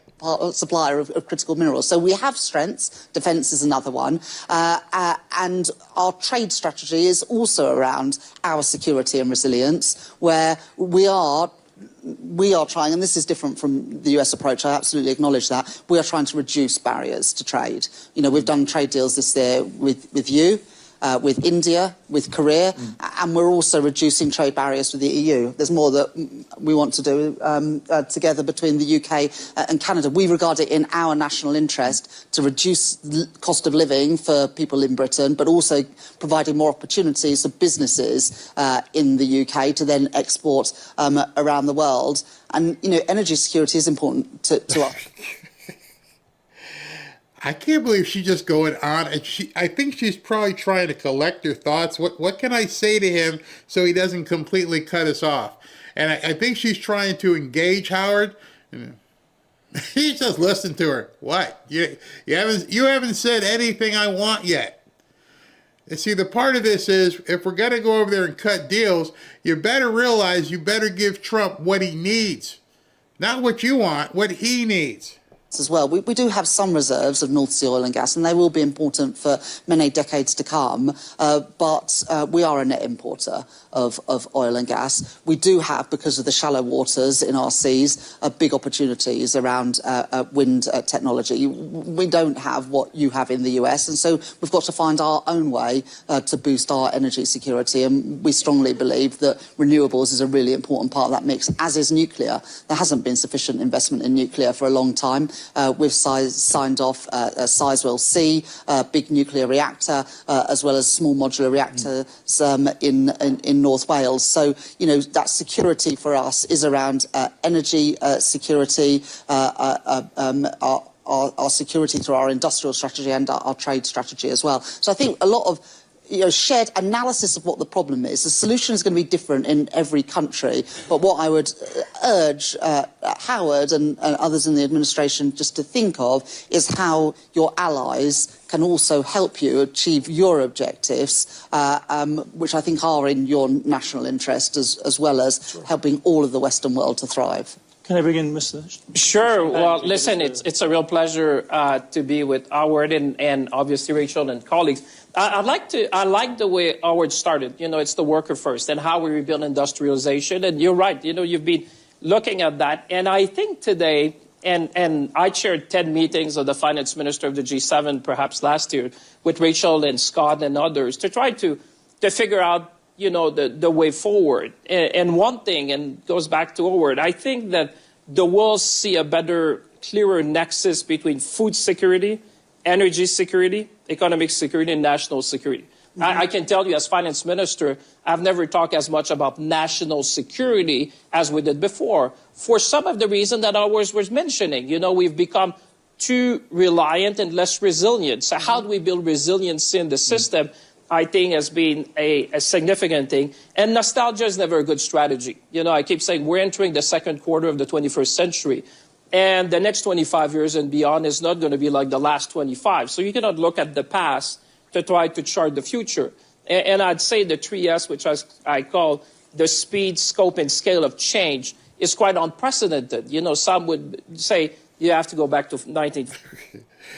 You're starting to see what I see. These people have nothing to offer, and it's just blah, blah, blah, blah, blah. This man's sitting there. I just told you what our objectives are, and I don't got to say anything else.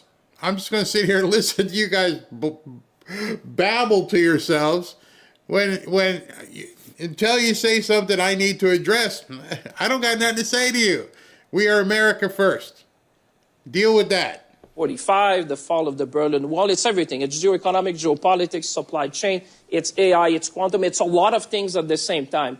And when you realize that, as we've done, is how do we, between partners, allies, and friends? You look at Canada, I mean, geography has made us partners, allies, and friends. We've been blessed by geography.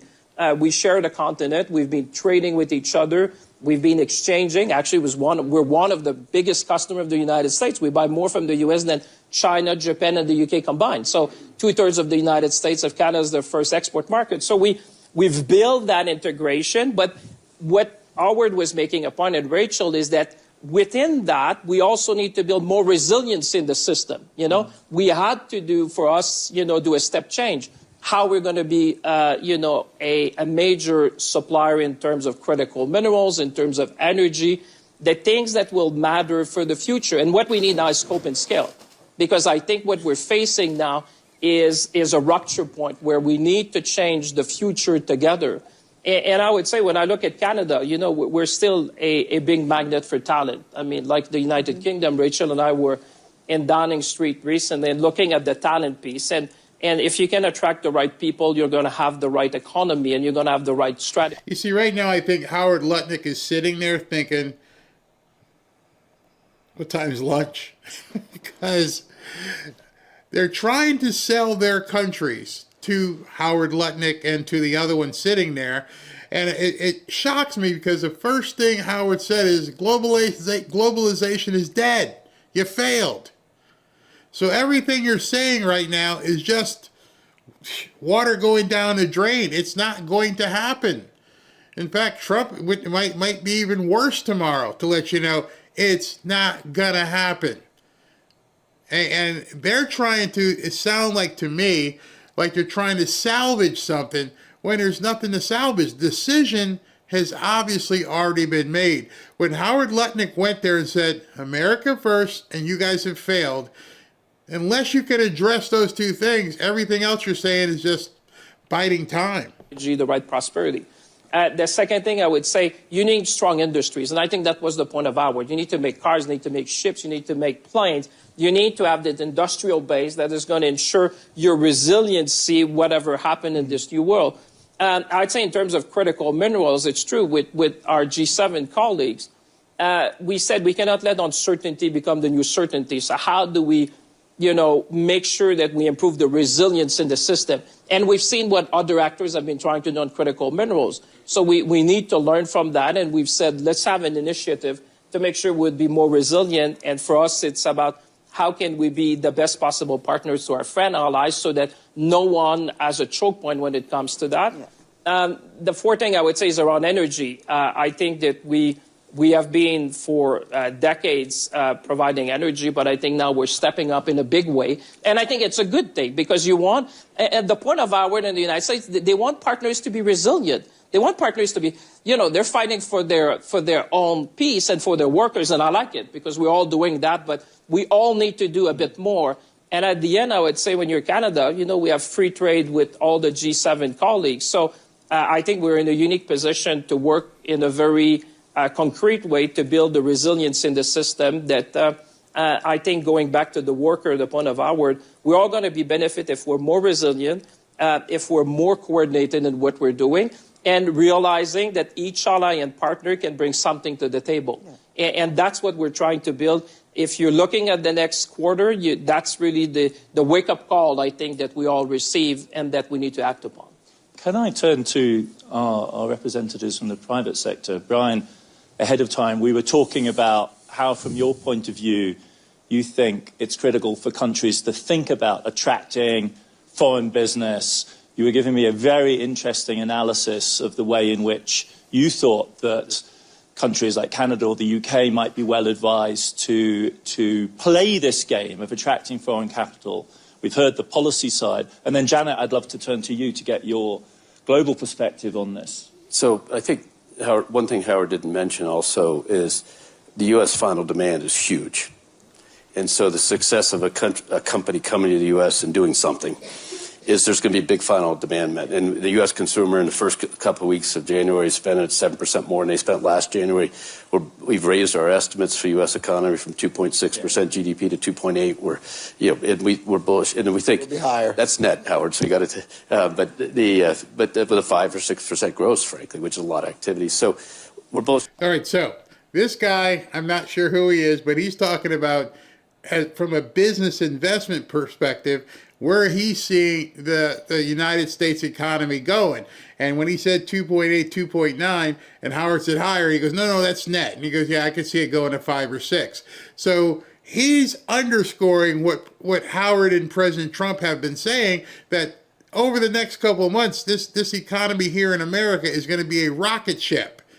And you can see the sourpuss faces because they can't match it. But what I was saying earlier is that the tricky thing to figure out, and I've had discussions with Rachel and her colleagues over the years, is how you're the best place. If you're England, and she pointed out the financial services is a major industry for them, you have to think about how you're the best place for firms like ours to operate, who are not running retail banks and not running, so that they can go to the whole world out of that.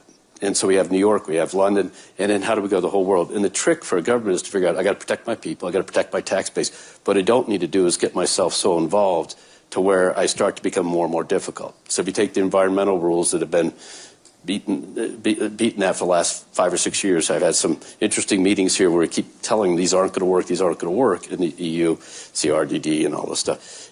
Our point was not, you just make it unable to work. And even the capital rules in Basel III, which sound like we're codifying the world, the application of them created misery across the world. And so the idea, I think, when a country thinks about it, what our colleagues said here about protecting it, but it's how do you have the balance between being the best place for multinationals to come do business in our country, at the same time protecting our citizens and thing. And it's not by saying all the rules apply to the UK multinational that apply to a US multinational. you got to sit there and say, how do I tailor this thing to make it work? Which is a bit what Howard's saying. They're going to bring fabs here. We're not saying you have to become a U.S. company to do it. They're building, this major fab. You talk about one up in Syracuse and et cetera. It's a foreign company, but they got to put it here so if the whatever hit the fan, you could cut it off and still own the means of production. That's because of that thing. There's other things you don't have to be quite so ardent about, for lack of a better term. So how does a country balance that sovereignty with that? Data is becoming a real problem. People want to say, if the data's in my country, it's okay. And you're saying, you know what? That just means you take... I saw somebody ask who this guy is. He is the CEO of Bank America. In all this worldwide system, which you want us to give you all these reports, information, and you start slicing it pieces. There's no value to the customer in that. There's no value to your citizens, your companies in that. You think there's incremental value, but let us explain, what do you really want? We can get it to you if you need it. But if you make us run separate systems, you've added cost to your people, because, by the way, the rest of the people are just run a common system. So it's data, it's information, employee practices, and all those things. And how do you become the best, and how do you think about that while protecting your citizens from big bad banks, or protecting your citizens from taxpayer degradation, things like that? That's truly fascinating. Janet, do you want to give us your... So first, I'll just start with, we're a global organization, 400,000 people. We operate in about 150 countries and territories. And so, globalization for us has been there for a long time. And, you have to work, with how do you deal with local rules and regulations. It's no different than the financial services industry. Politics, economies, demographics, all different. And you've got to decide, what do you need to do to operate locally and then continue to be a well-connected global organization. And I think that's where companies, need more help than ever before. And so I think globalization is not going away. It's just becoming more complex. So we look at the landscape and... She's trying to hold on to this globalization. No, it's not going away. Yeah, it is. Hey, he just told you it's dead. They're not accepting the fact that the America that they used to work with, that they used to basically control, is not going to be like that anymore. The geostrategy of companies has been elevated like we've never seen before in the last 2 years to be a board level conversation. 94% of our CEOs that we survey are really investing significant money, to really games, and scenario plan, not one or two, but 6 or 7 different scenarios because of the complexities that we're talking about here today. And resiliency you talked about, that's what's so important for these organizations. And just being here last year, where there was, uncertainty, compared to this year, I think last year we saw a lot of companies kind of wait and see and, we'll take some time to see, how we pivot. I think now, our most sophisticated clients, they can't wait. So they're going to have to make some bets. They're going to have to make some investments. Some will work out, some won't. But, that paralysis is no longer an option, and they're going to have to move forward. Can I double down on that and ask both of you from the private sector whether you are seeing already, just expanding on the point you've just made, where is this tipping point coming? Like, when is the private sector, globally or in the US, where are you seeing the flows shift? Because I'm a policy wonk kind of person. I'm always talking up the story. The politicians have a stake in also, in some sense, talking up the story because you need programs. The visions of the Trump administration are astonishingly bold. And then what I'm always kind of with my economist hat on, I'm wondering, is this really happening? Like, is the shift in the flow really happening? Just think about it, the ability to get a deal done.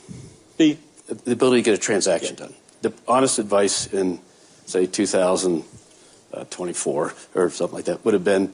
I'm going to switch to a live feed right now that I pulled in here. This is President Trump getting ready to take off to head to Switzerland. And so his plane's just coming in. We'll take this until they're done. All right, hold on a second.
call the helicopter.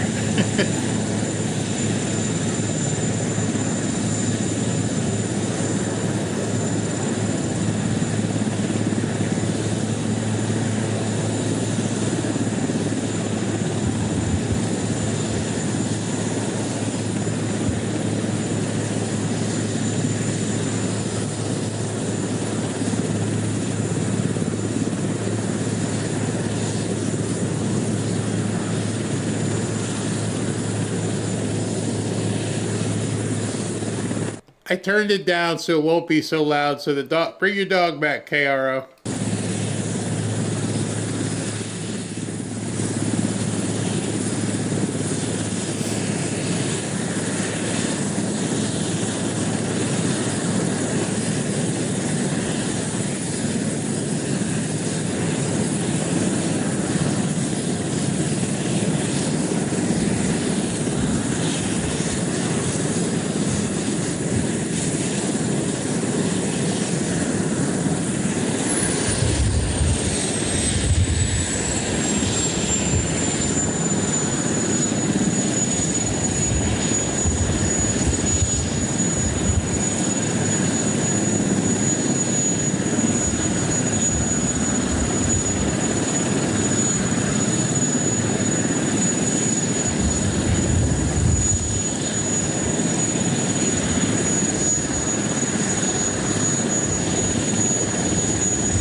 By the way, this is live.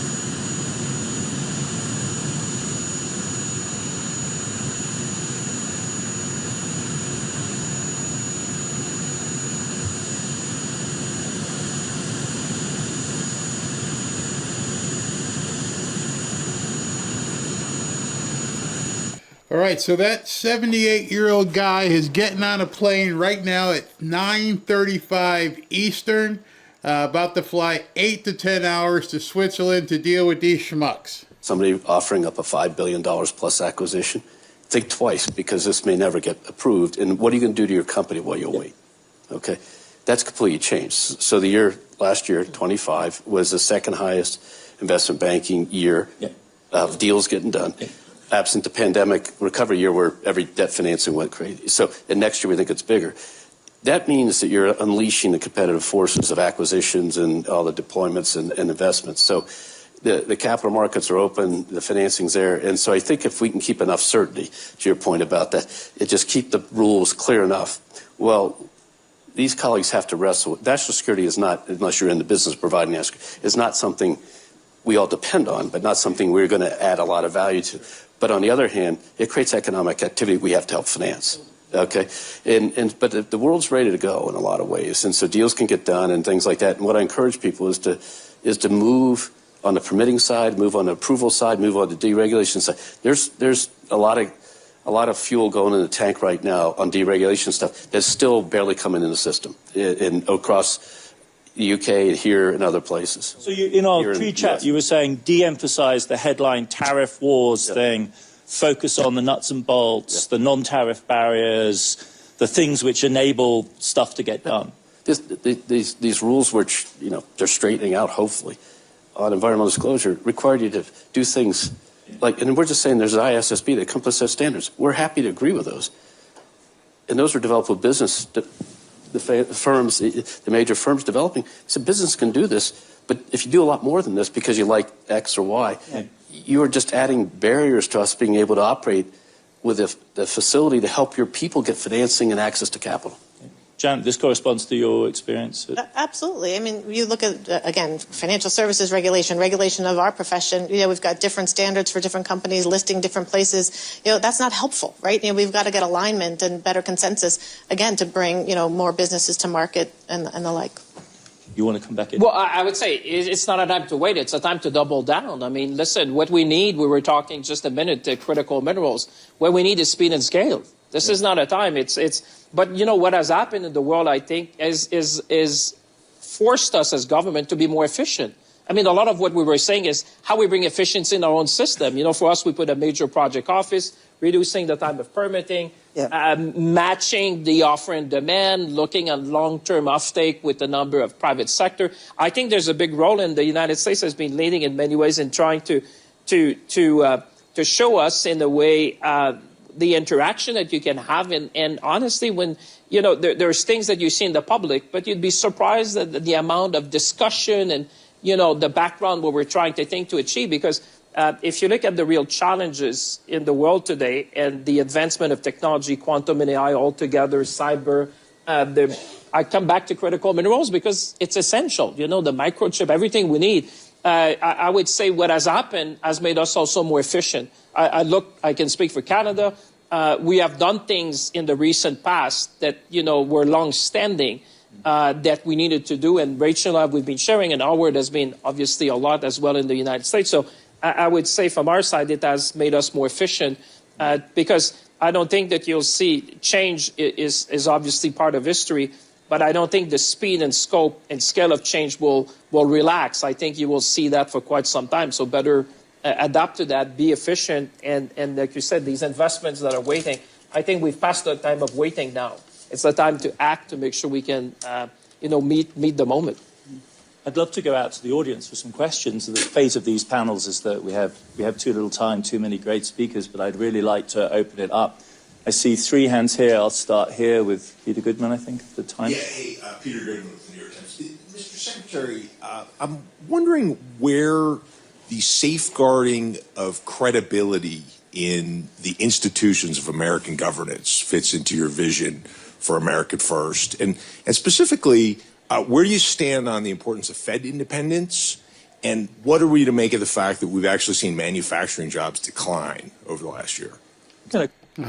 Okay, you're asking the question. He's going to give you the answer. You might not like it, but These guys just insist on talking down the Trump economy. Collect a few. So I'm going to go, I think there was let's see, another gentleman here, and then I'll go to there. We'll try and do 2 rounds. Thank you. I was going to ask about central bank independence, but not just the Fed, actually, more generally. But actually, I'll pivot to something else. So deregulation, which you've certainly seen in the U.S., also in the UK. How do you see those as tailwinds? We definitely see tailwinds in the US from a financial services perspective. How do you see it in other markets? Also, probably hear from the Chancellor. Lady at the front here in the grey. We'll just do the front row for our starter round. Hi, Mehreen Khan from The Times. Chancellor, you said that it's very important to understand who our friends are and what the threats are. Is China a friend to the UK or is it a threat to the UK? The Prime Minister will be making a visit to China in the next couple of weeks, the first in many years. And Commerce Secretary, would you like to see the UK government taking a position on China that's much more in line with your administration's? Well, that's a great round of questions. Secretary Lutnick, we've not heard from you in a while. Clearly, I'd like the UK, who was our great friend and ally, to be aligned with us. Right? That's clear. With respect to interest rates in America, there's been a classic policy that when the U.S. economy does well, raise rates and put brakes on it. When the U.S. economy is doing poorly, cut rates and add gas to it. But basically define mediocrity one way or the other. And President Trump thinks quite differently. We are the best credit in the world. Why are we paying a higher rate than all the other credits of the world? It makes no sense. Our rates are too high. It's just binary. Our rates should be much lower so that our economy can finally flourish. I think we're going to grow more than 5% GDP this quarter, and that's for the $30 trillion U.S. economy. And if rates were lower, you would see us hit 6%. What is holding us back is ourselves. Okay? We are going to align our economy and our industrial policy with growth and success, and we hope to export that. I hope the UK follows our energy policy, follows our digital policy, so that our great tech companies can invest in the UK, can invest in Canada, can invest in Europe. But they can't if they have the Digital Services Act, the Digital Services Act, the Digital Markets Act, the digital this, the digital that.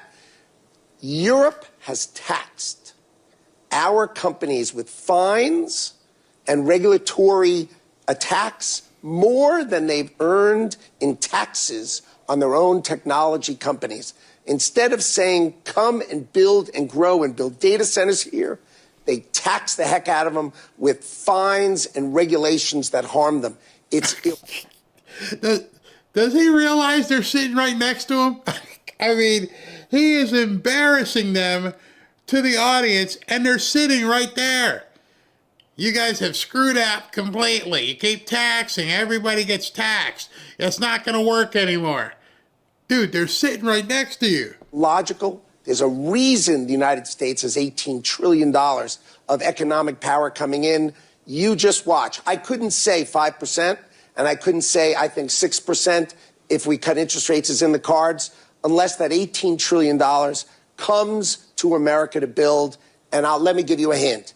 It's coming, and it's coming fast. But I asked you about the principle of independence. Who gets to decide whether rates should be higher or lower? Whether you're right, should it be independent, or should you and the president get to decide that? Well, thank you for putting me in it. It has nothing to do with me, but thank you.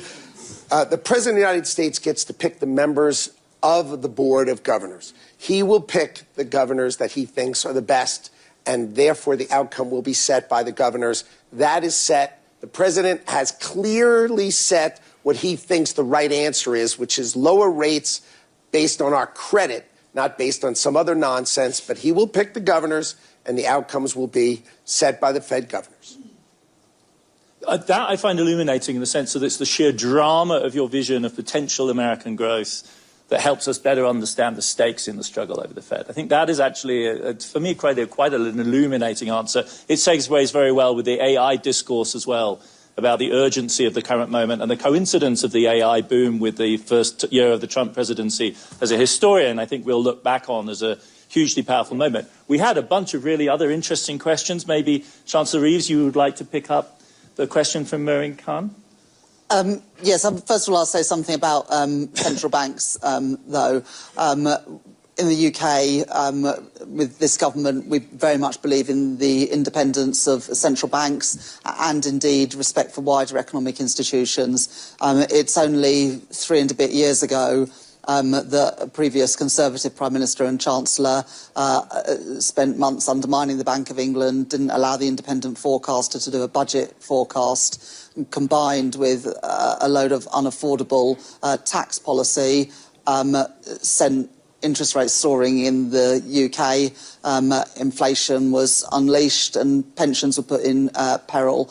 And so we very much believe that even though, of course, we would like interest rates to be lower, we have to get inflation down to get interest rates lower, which is why we're taking £150 off of energy bills for all UK households from April this year, freezing rail fares, freezing prescription charges to bring down inflation, which is currently at 3.2%. Bank of England think it will be back at target by late spring, early summer, and that will enable the Bank of England. So not taking shortcuts, but enable the bank to cut interest rates. On Antonio's question, I was laughing a little bit when people were talking about deregulation.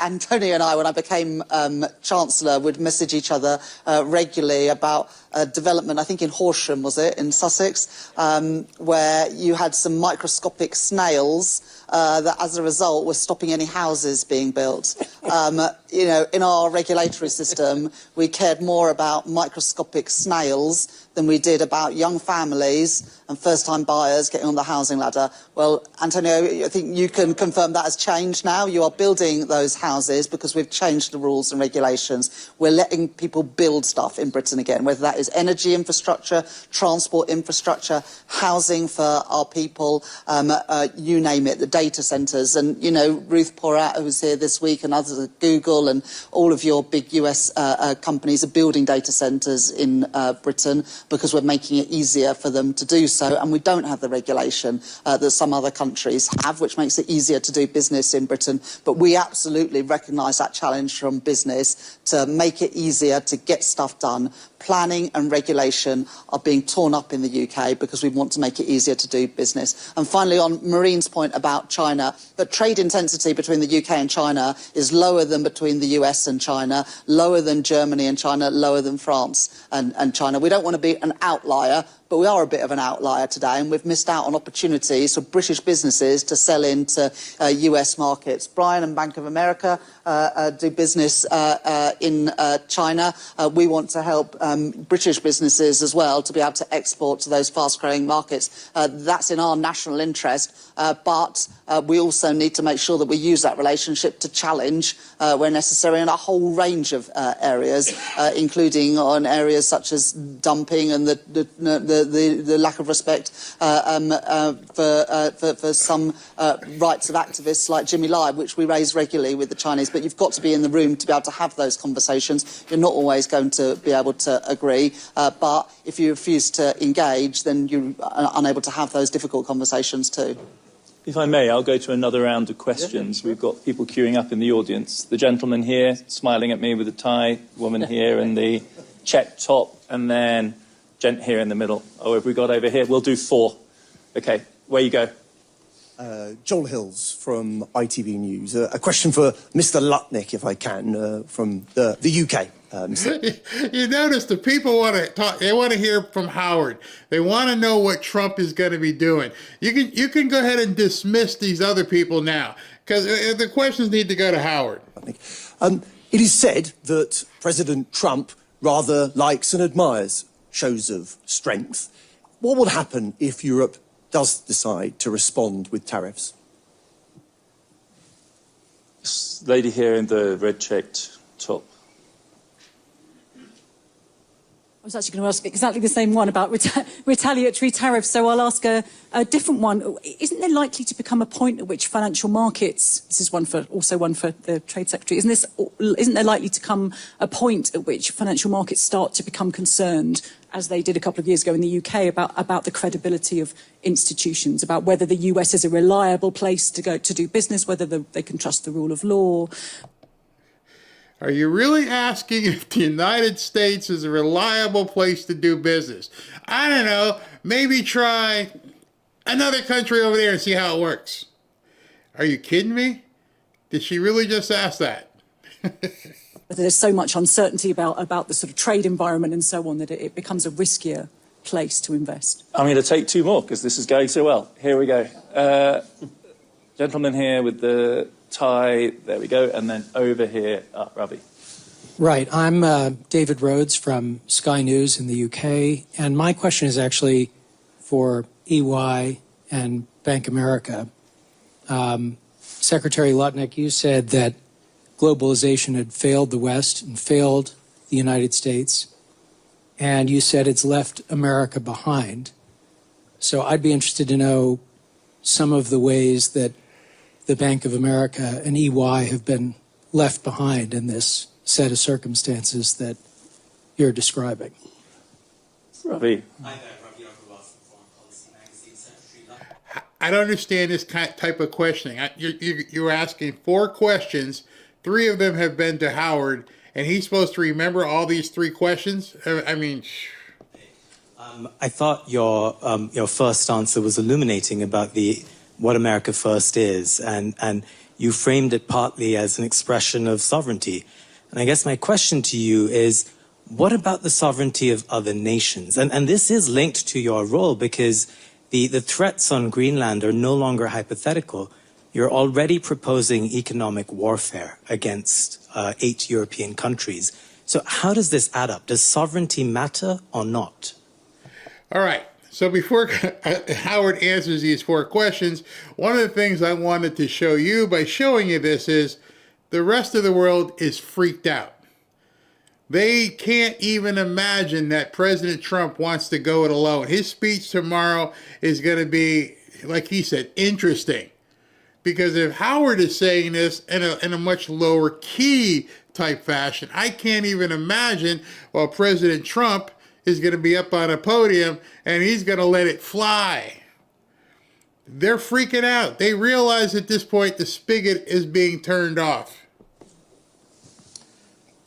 So I'll try to start on this side, which is when we launched our tariff regime on April 2nd, the world was aflutter with all of these kind of comments. But since then, if you check at the end of 2025, you will see all of the key indicators are up. The UK stock market's up, Europe's stock market is up, Japan is up, Korea is up.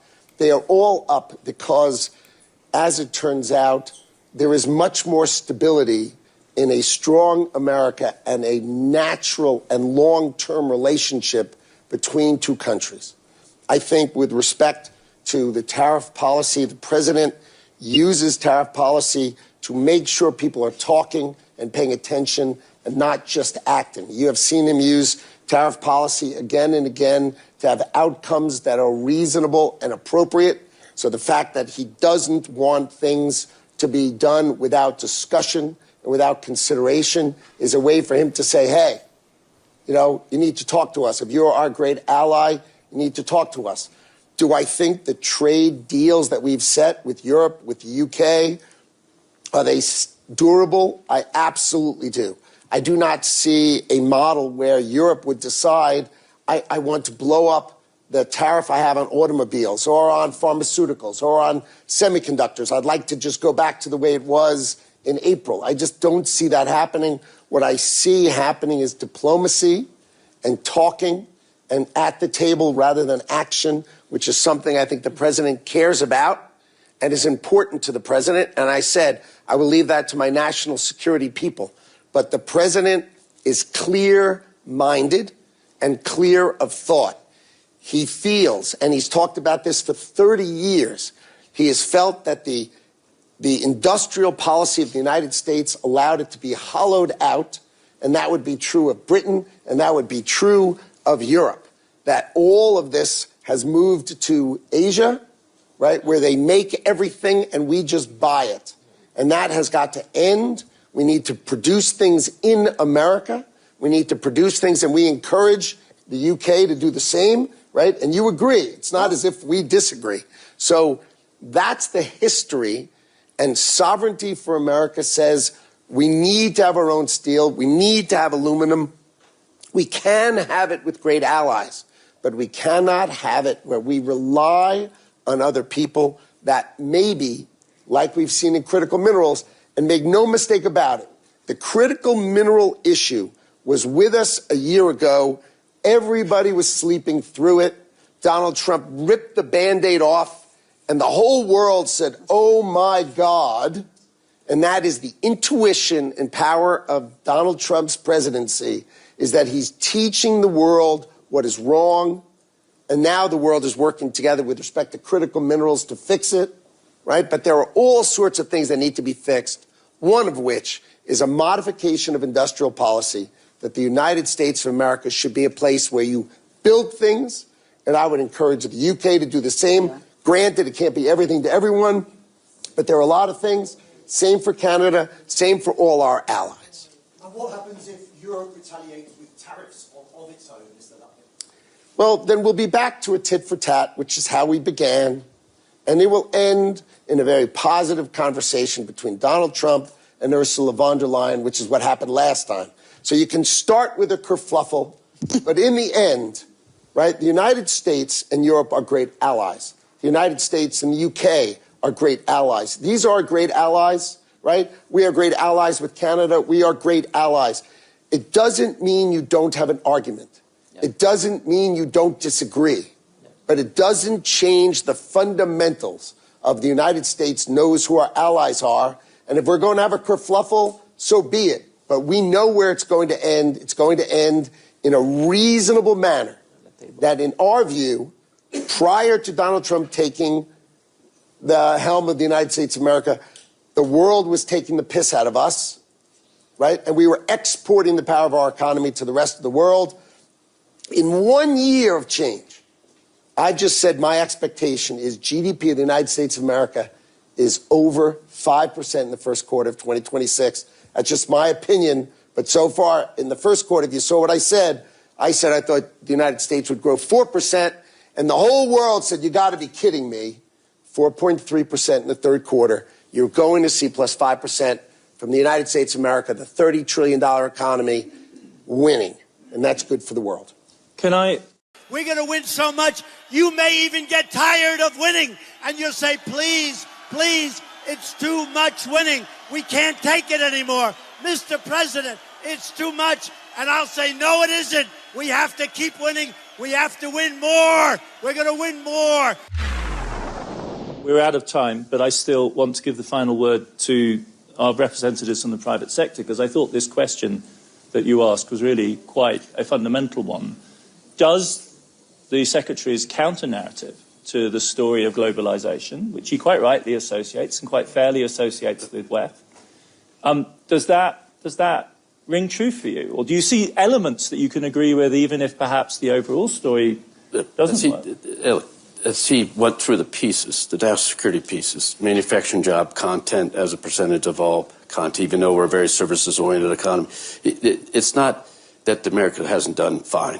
It's a question of, do we have the pieces today that we need to be successful on the dimensions of defense, national security, dominance of what the next big arc is, which is AI and technology implementation, and the power to build that, and the power to know you have it. Rachel mentioned something earlier which did pick up, which was the supply chain precision and efficiency. We all learned a lesson in COVID. Mm-hmm. When you woke up and you didn't have personal protective equipment. The idea that all the masks for surgeons to conduct business in every hospital in the world were coming from like 2 places. Yep. And that's not a sensible way. And was it 10 cents cheaper, 15 cents cheaper, $1 cheaper? So I think the question is really job content, which is the workers. I grew up in a small town in Ohio, and so I've seen that happen. It's job content. It's also what you need to make sure you really have ownership of, and then the other stuff. This shirt you can be more flexible on. And that's the history of the Northeast having the shirt-making industry, the Southeast having a shirt-making industry, and then offshore. But the designers and the thinking about it, making it wearable, you want that on your shore. And I think it's, but our country's been successful. There's no question. The question is, can we be successful in the next big arc? That's the question, and that's what Howard's trying to articulate. I think. I would never put words in the hammer's mouth. But I think that's what he's trying to say. Can I give you the last word? No, and honestly, from my perspective, I look at what our clients are coming to us on, and they want, greater collaboration across the globe on things that matter them and to impact them. And they want us to have a stronger voice to help bring that type of collaboration, to our clients to make it easier for them to do business. Brian said it earlier. Larry Fink asked us in his opening address to kind of raise the tone of the conversation here and to be willing to engage in, if necessary, quite forthright argument. And I think our panel has squarely met that challenge. I'd like to thank everyone here for contributing, and thank you very much for the fantastic questions.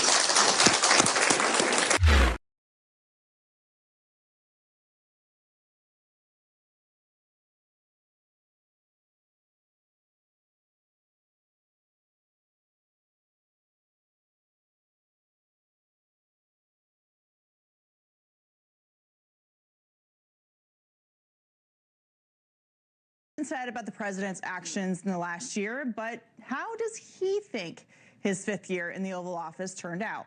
And what does he expect to accomplish in 2026?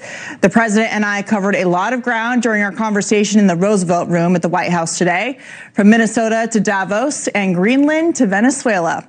The president sounded off on the latest mayhem in Minnesota, explained why taking Greenland is needed for our national security, and how his policies have changed the American economy.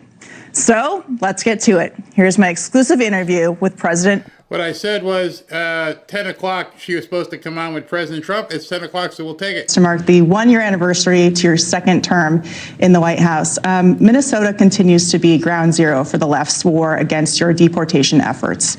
Just today, you saw the Department of Justice issue a number of subpoenas against Democratic officials there, Governor Tim Walz, the mayor of Minneapolis, and the Attorney General Keith Ellison.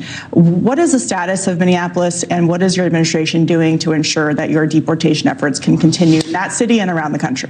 I think you have 2 problems. Number one, you have $19 billion worth of stolen money. At least, I think the number is going to be much higher. And you have that in California. You have it in other states also, I believe, when you go through it. So that's a big problem. And then you have the agitators, anarchists. I watched sort of everything. I see it all. And I see people screaming, shame, shame. This is not people that are like living in Minnesota. These are professional, paid people. They're like actors. I mean, I watched the guy last night in the church. He was, and not just Don Lemon. Don Lemon's a loser. But I watched the guy last night in the church. This guy's a professional guy, and he actually admits to it. He gets paid a lot of money to go and cause trouble.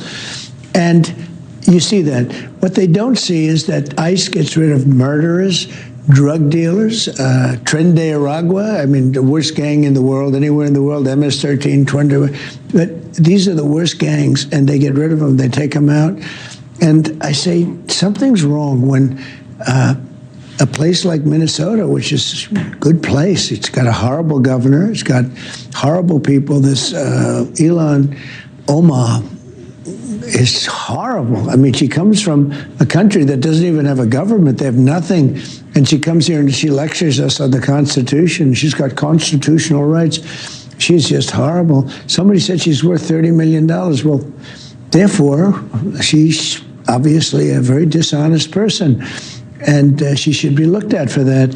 So you have a couple of things. You have the money thing, and then you have all of the fake nonsense going on and screaming. The people, they're so professional. They hold their cameras up high, and it's a terrible thing going on in Minnesota. Well, you've threatened to invoke the Insurrection Act if the governor did not get things under control. They clearly don't have things under control and don't seem to want to get them under control. You have these activists storming churches now, and they're still impeding these investigations of child sex offenders, murderers. At a press conference today at the White House, you held up a number of photos of the people that ICE has been deporting. The Insurrection Act would allow you, requires essentially that if federal law cannot be enforced, you can invoke it and it would allow it to be enforced. So where are you with that threat, and do you still think it's necessary? I don't think it is yet. It might be at some point. It is actually very common. With me, they'll make it like a big deal, but it's been used by over 40% of the presidents during their term. It's something I would have no problem doing if I think we needed it. We have great people in ICE. They're strong people. They're smart people. And I don't think it's necessary yet. But, I see they're building up like, oh, if he ever did that. Over 40% of the presidents used it. Some presidents used it actually many times. And it does make life a lot easier. You don't go through the court system. It's just a much easier thing to do. But I don't think we need it at this point, and hopefully we won't need it. But I would not have any problem with invoking it if we needed it. Well, as you pointed out, this is not just a problem in Minnesota. It's been a problem in Los Angeles and elsewhere. There's a new governor across the river in Virginia, Democrat Abigail Spanberger. The first thing she did when she came into office was repeal cooperation between ICE agents and local law enforcement. So what is your message or response to governors like her now deciding they're not going to work with ICE? Well, I hope there are no problems, because if there are, she's not going to get it corrected very easily, and that's a bad signal. That's not where the country is. The country doesn't want to see murderers and drug dealers and gang members and all come in from other countries and just stay in their area. Take a look at Washington, D.C. As you know better than anybody, it was very, very unsafe a year and a half ago. Because now it's a year, so I have to go a little more than a year ago.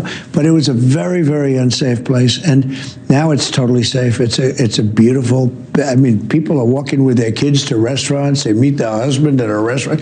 The restaurants were all closing. Now the restaurants are all opening. The place is beautiful, and you have good-looking, solid military people walking around. It's actually, I think it's almost like an enhancement. Everybody feels safe. Washington, D.C. is a different place. If you go to, it's happening in Louisiana, where you have, we put some of the security in Louisiana, go to Memphis, go to different places. Wherever we put it, it's good. Now, even in Chicago, we got the crime down a little bit. We did just a little minor version of it, but we get no cooperation. Yeah. If I were a Democrat governor, I would say, boy, would I love to have Trump come in here so I could show some good numbers. But anywhere we go, everywhere we go, it's good.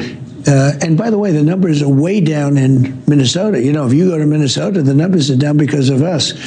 But it's like pulling teeth. Well, one of the first things that you did when you came into the White House for the second time is you signed the Laken Riley Act after Laken Riley was murdered by a criminal illegal alien here from Venezuela. Why do you think that Democrats are defending these types of people? What's the reasoning behind that? Well, it's not only defending, it's like Laken Riley is, you mentioned the name and they don't even want to talk about it. You see it at State of the Union addresses, you introduce people, their young child was killed by a horrible human being, and the Democrats sit there and they won't clap, they won't acknowledge. The mother and father stand up, they're devastated. And the Democrats are just sitting there. They won't smile. They won't clap. There's something wrong with them. Maybe it's Trump derangement syndrome. But no, there's something wrong with them. You introduce a family whose child was just lost, and they're sitting there and they're just stone-faced. It's a meanness. They're a mean group of people. You're on your way to Davos this week. Right. There's a lot of talk about Greenland, of course. European leaders are not so happy about your increased pressure to acquire Greenland. For the average American who maybe doesn't understand why the United States is pursuing this piece of property, right. What do you say to them? Why do we need Greenland? It's located in such a place that is literally so important for national security. When you come to Russia, when you come to China, a lot of Chinese boats, a lot of Russian, ships, military ships. It's in a location that is very important for our national security and also for the international security of the world, literally. It's a very big piece of land. It's really cold, got a lot of ice on it. So it's not like we're going to build a nice real estate development or anything. No golf course on Greenland? Well, I don't see a golf course. You'd have to wear a lot of very heavy clothing. We're not going to set any records with golf, but I will tell you that it's very important to the United States. And As an example, we're building the Golden Dome, which we're going to have a dome over the country. If somebody wants to shoot missiles, it'll knock them out of the air like matchsticks. It'll go very nicely. It's amazing. You know, Ronald Reagan wanted this many, many years ago. He was ahead of his time. But the problem is you didn't have equipment that worked. Today, the equipment is unbelievable. You've seen it. I mean, we can knock a missile coming at thousands of miles an hour. It's like, and you get literally 100% of them. The technology is so good. So we're building a Golden Dome, and having Greenland makes it a much more effective Golden Dome. So you're saying Greenland is essential for the security of the United States and the free Western world for Correct. the sake of missile defense. That is correct. And that's why we need Greenland. That is correct. And even beyond missile defense, but it is so important for the Golden Dome. It's so important for just national and actually international security. So the European Union has said that in response to your pursuit of Greenland, they will launch a, quote, trade bazooka at the United States. What do you think that means, and what is your response to Europe threatening some kind of trade war with I don't the United think they States? know what it means, actually, but they already do trade bazookas. They fine our companies billions of dollars, like Apple and Google and lots of them, you know, 15, 16, 17 billion dollars. And you shouldn't be doing that. We just signed a deal with them, and it's a good deal. It's a big deal. And had we not had tariffs, we wouldn't have been able to sign anything like it. But they need that deal.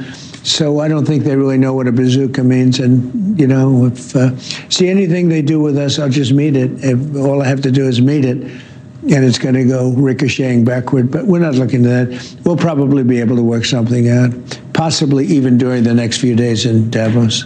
So looking back here at home domestically, last year you worked with Congress very closely, Republicans in charge of both the House and the Senate, and of course you're in the White House, and you worked with them on the big, beautiful bill. For 2026, especially in a midterm election year, what is your goal for Congress in terms of getting your agenda through? What is on the agenda? What expectations do you have for Congress? Well, one of the things I'd like to do, you know, we pass so many executive orders. I have great executive orders that are really common sense and good, and have, I mean, like water coming out of a sink. The water wouldn't come out. They had all sorts of ridiculous restrictions. I took all of that off. Coming out of the shower head, you'd stand under a shower, there's no water coming out. So I passed so many things like that. Straws. They don't have to be paper anymore. They don't have to melt in your mouth. So I passed so many different things like that, and much more important things, but like that. They're important, the quality of life. And I'd like to have all of that confirmed by Congress if we can. And we've done a lot of it. We've done probably 35, 40%. I'd like to get them all confirmed, every one of them. So you want your executive orders codified in law, so to speak? Ideally, we get them codified, and we get them codified soon, yes.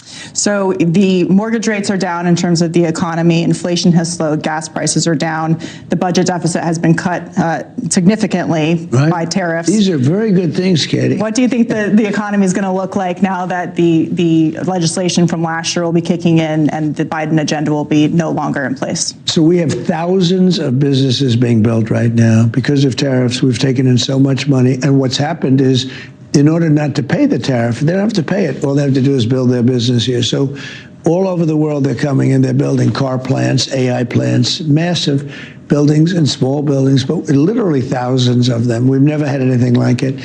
And you've seen that. $18 trillion is coming in. No country's ever been even close to that.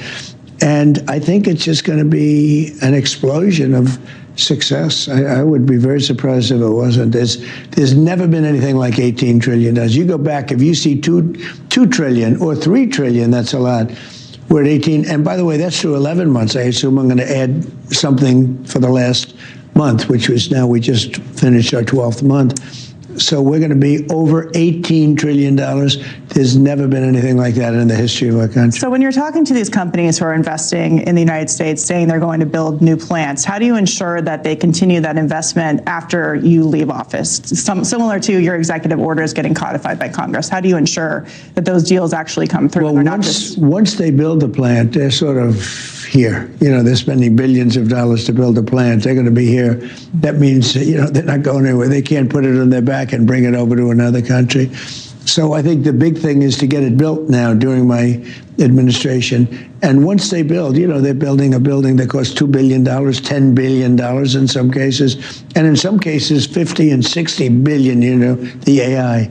And with AI, I'm letting them build their own electric plants so they can build the electric, because, you know, creating that kind of electricity for us.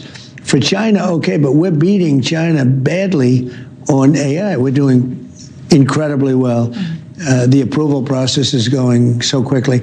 You know, if you look at the approvals, it's such a big deal getting that. We have Lee Zeldin, who's done a fantastic job, but all of those houses in California that burned down, they had their approvals within 2 weeks, federal approvals. Federal approvals are tougher than the local approvals. Typically. We had everybody done in 2 weeks. The whole place is finished, ready to go.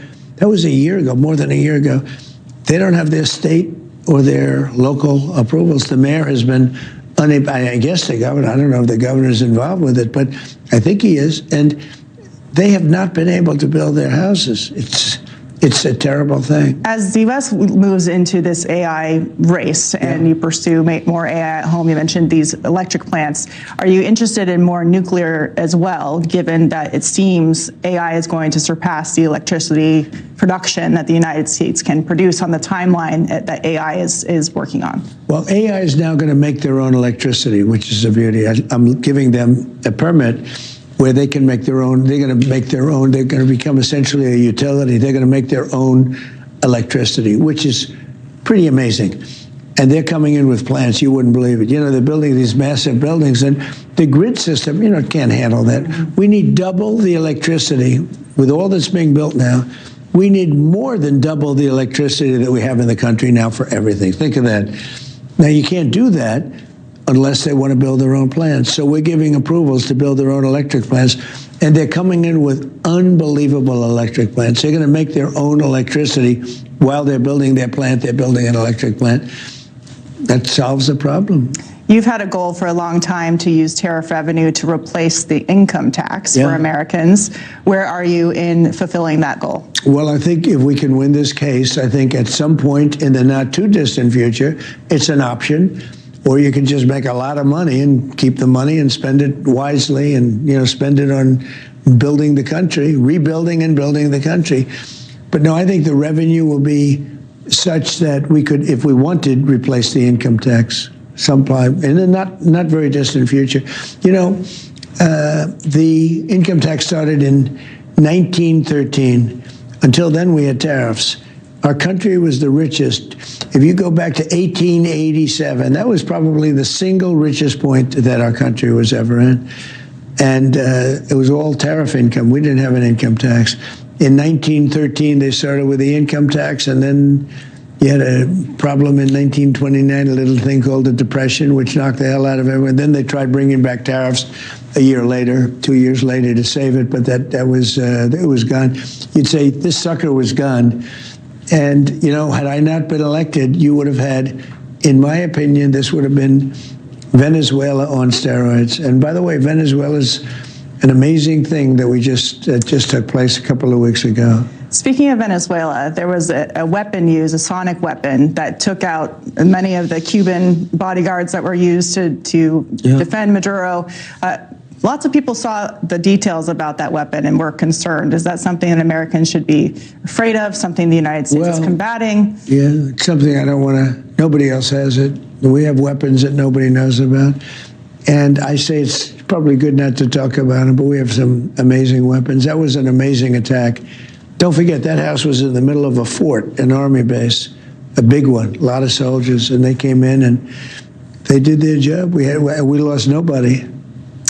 Do you feel like Maduro is going to make some kind of deal when it comes to the charges he's up against, to give you intelligence about what the Russians and Iranians have been doing in his country? Well, I'm leaving that up to the Department of Justice. We'll see how it all goes. But look, he killed a lot of people. I mean, when you look at what happened with the drugs. And he also was responsible, more than any other country, for emptying his jails, his mental institutions, just emptied them out and brought them into the United States. And that's what we're talking when we talk about Minnesota, when we talk about all this crime stuff. We're getting rid of, Biden left us a mess. We're getting rid of the mess. He had open borders. He had an open border policy. So Maduro came in and let all of his criminals into the United States because of Biden's open border. They didn't even question. They'd look at some people, they say, they're criminals. I don't want to get into it. They'd say, they're criminals. And come on in. Yeah. And what we're doing is getting them out. And believe me, it takes a big part of my time. This was a self-imposed error. This was just a terrible.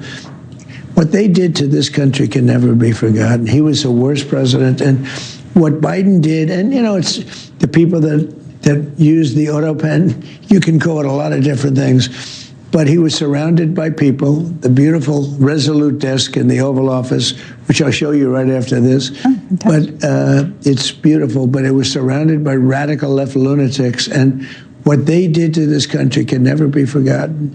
They let in millions of criminals. You have probably 25 million people that were let into this country. And no checking, no vetting, no anything. Many of them came from prisons. Many of them came from mental institutions, gang members, drug dealers. They just let them into our country. Yeah. And I've got to get them out. Coming up, much more of my interview with President Trump, including his dire warning to Iran. I have very firm instructions. Anything happens, they're going to wipe them off the face of this earth.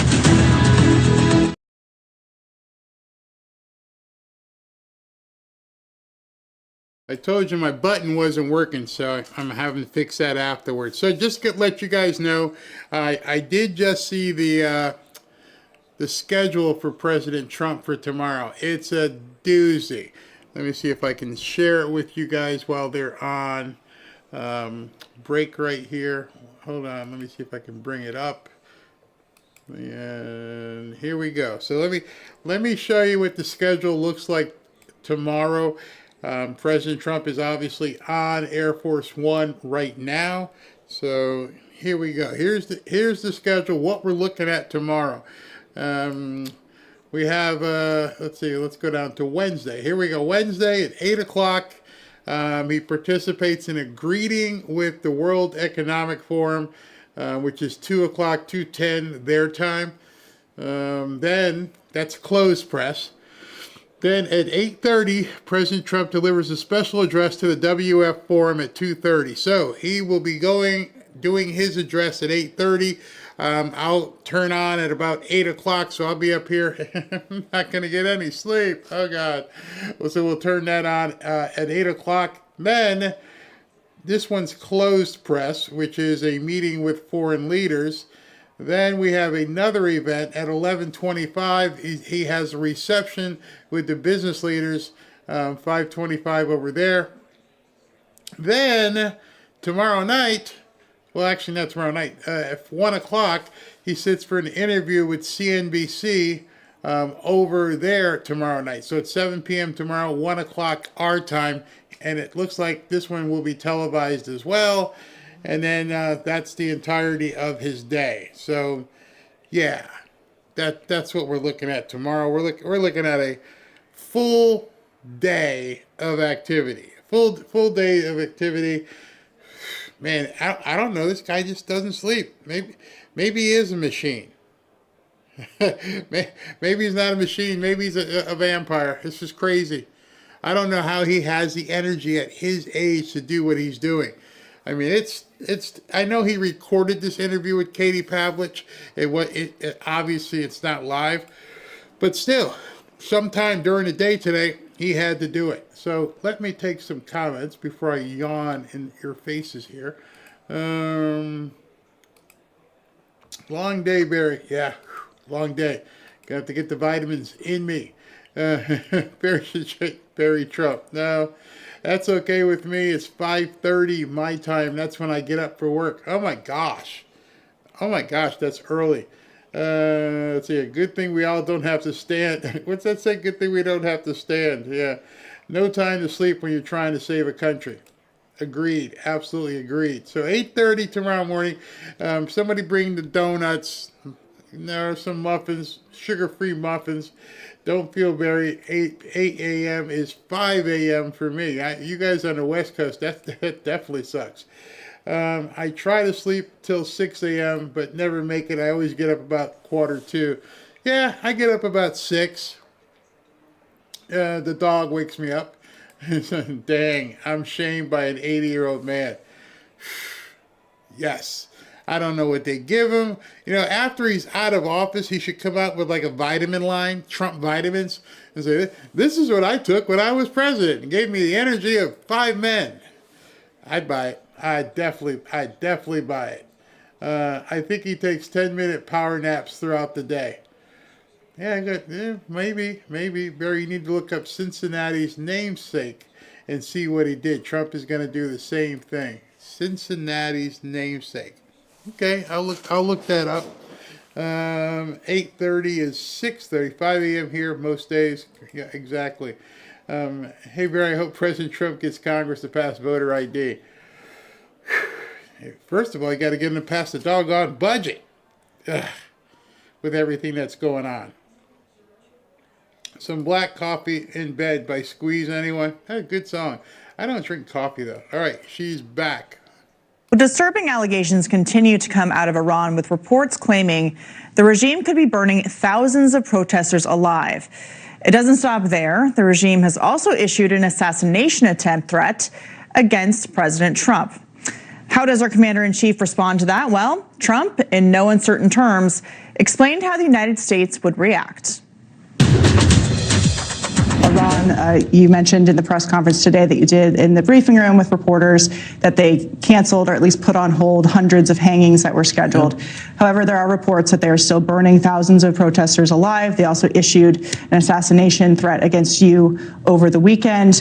I know that you can't talk about what's on the table, but what is your response to Iran's leadership in the regime continuing to taunt you, threaten you, especially given over the weekend you said it's time for new leadership in Iran? Well, they shouldn't be doing it, but I've left notification. Anything ever happens, we're going to blow the whole country is going to get blown up. So we've, originally Biden should have said something. When they made a statement, we always said, why isn't Biden saying anything? Because he didn't. But a president has to defend a president. Like, if I were here and they were making that threat to somebody, not even a president, but somebody like they did with me, I would absolutely hit them so hard. But I have very firm instructions. Anything happens, they're going to wipe them off the face of this earth. This is day 365 of your first term back in office, but it's also been 9 years since the first time you came into the White House as the president. You knew me right at the beginning, too. I did indeed. It seems like your team is having some fun. You're not only the commander-in-chief, but there's also some trolling in chief going on with the internet wars. Are you enjoying your time back on the internet and talking to your detractors, maybe some people you're opposed to, through some humor, while also having rigorous debates? Well, it's really a way of communicating today that you didn't have in the past. It's good. I guess I've been pretty good at it. But it's a way of defending yourself against the fake news. You have such bad, I don't know why they're that way. I don't know why. Why would they want to have criminals in our country? Why would they want to have men playing in women's sports or transgender for everybody, as I say? It's like, why would they do it? But that's the media. The media is very biased, very unfair. We have a very unfair media in this country. So with the internet, we can, I guess, look, I won. We can more than make up for what they do. So one of your legacy items has been freeing hostages all over the world. Israeli hostages, American hostages. American Dennis Coyle has been taken hostage by the Taliban for almost a year now. His family has been speaking out. Molly Long went on News Nation last week to ask for some more public attention to this case. What is your administration doing to get him home? Well, if you give me the name. Dennis Coyle. Okay, well, you give me some information, I'll take care of that. I know that your administration is working on it. I know they are, but I could do some things on the internet that are pretty Do you have any response or message to the Taliban for who continues to hold him for no crime, for simply Well, I'm not happy about them holding anybody, and especially if he's not guilty of anything. And it sounds, from what I've heard, and again, I'm not that familiar with it like you are, but I will certainly take a very strong position on it. So you pointed out a ton of your accomplishments throughout the last 365 days. You brought a much thicker book today to the briefing than this one. What do you want your legacy to be now that you have 3 years left in your term? I would love my legacy to be that I was a great president, and a great president covers a lot of territory. We were safe, we were prosperous, we were doing well, we were happy as a country, I'd like to be known as a great president. A great president takes it all in. You have a different cabinet structure this time around. The first term, you had a lot of turnover in the cabinet. It caused a lot of political capital to be spent. It was a distraction from the work that you're trying to do with your agenda. This time around, you have lots of different people in your cabinet from different kinds of backgrounds, many of them from the private sector. How do you manage keeping everybody on the same team? It seems like everyone this time around is rowing in the same direction. Very different attitude than last time around. We had a really successful first term. I rebuilt the military. We got the biggest tax cuts in history, biggest regulation cuts in history. You know that. I mean, we had one of the most, really the most successful economy in the history of our country. And the first term was great, but it was corrupted by fake, but the fake news, the fake politicians, everything. Russia, Russia, Russia, the hoax of the century, all of the different things. And in a way, I was the hunted. And now I'm more of the hunter, I must tell you. And these are bad people. These are sick people. I don't know, something wrong with them. But this is more pleasurable. There's no question about it. But my first term was one of the most successful presidencies. But literally, I was hunted by these horrible people. Still ahead on Katie Pavlich tonight, President Trump takes on the haters.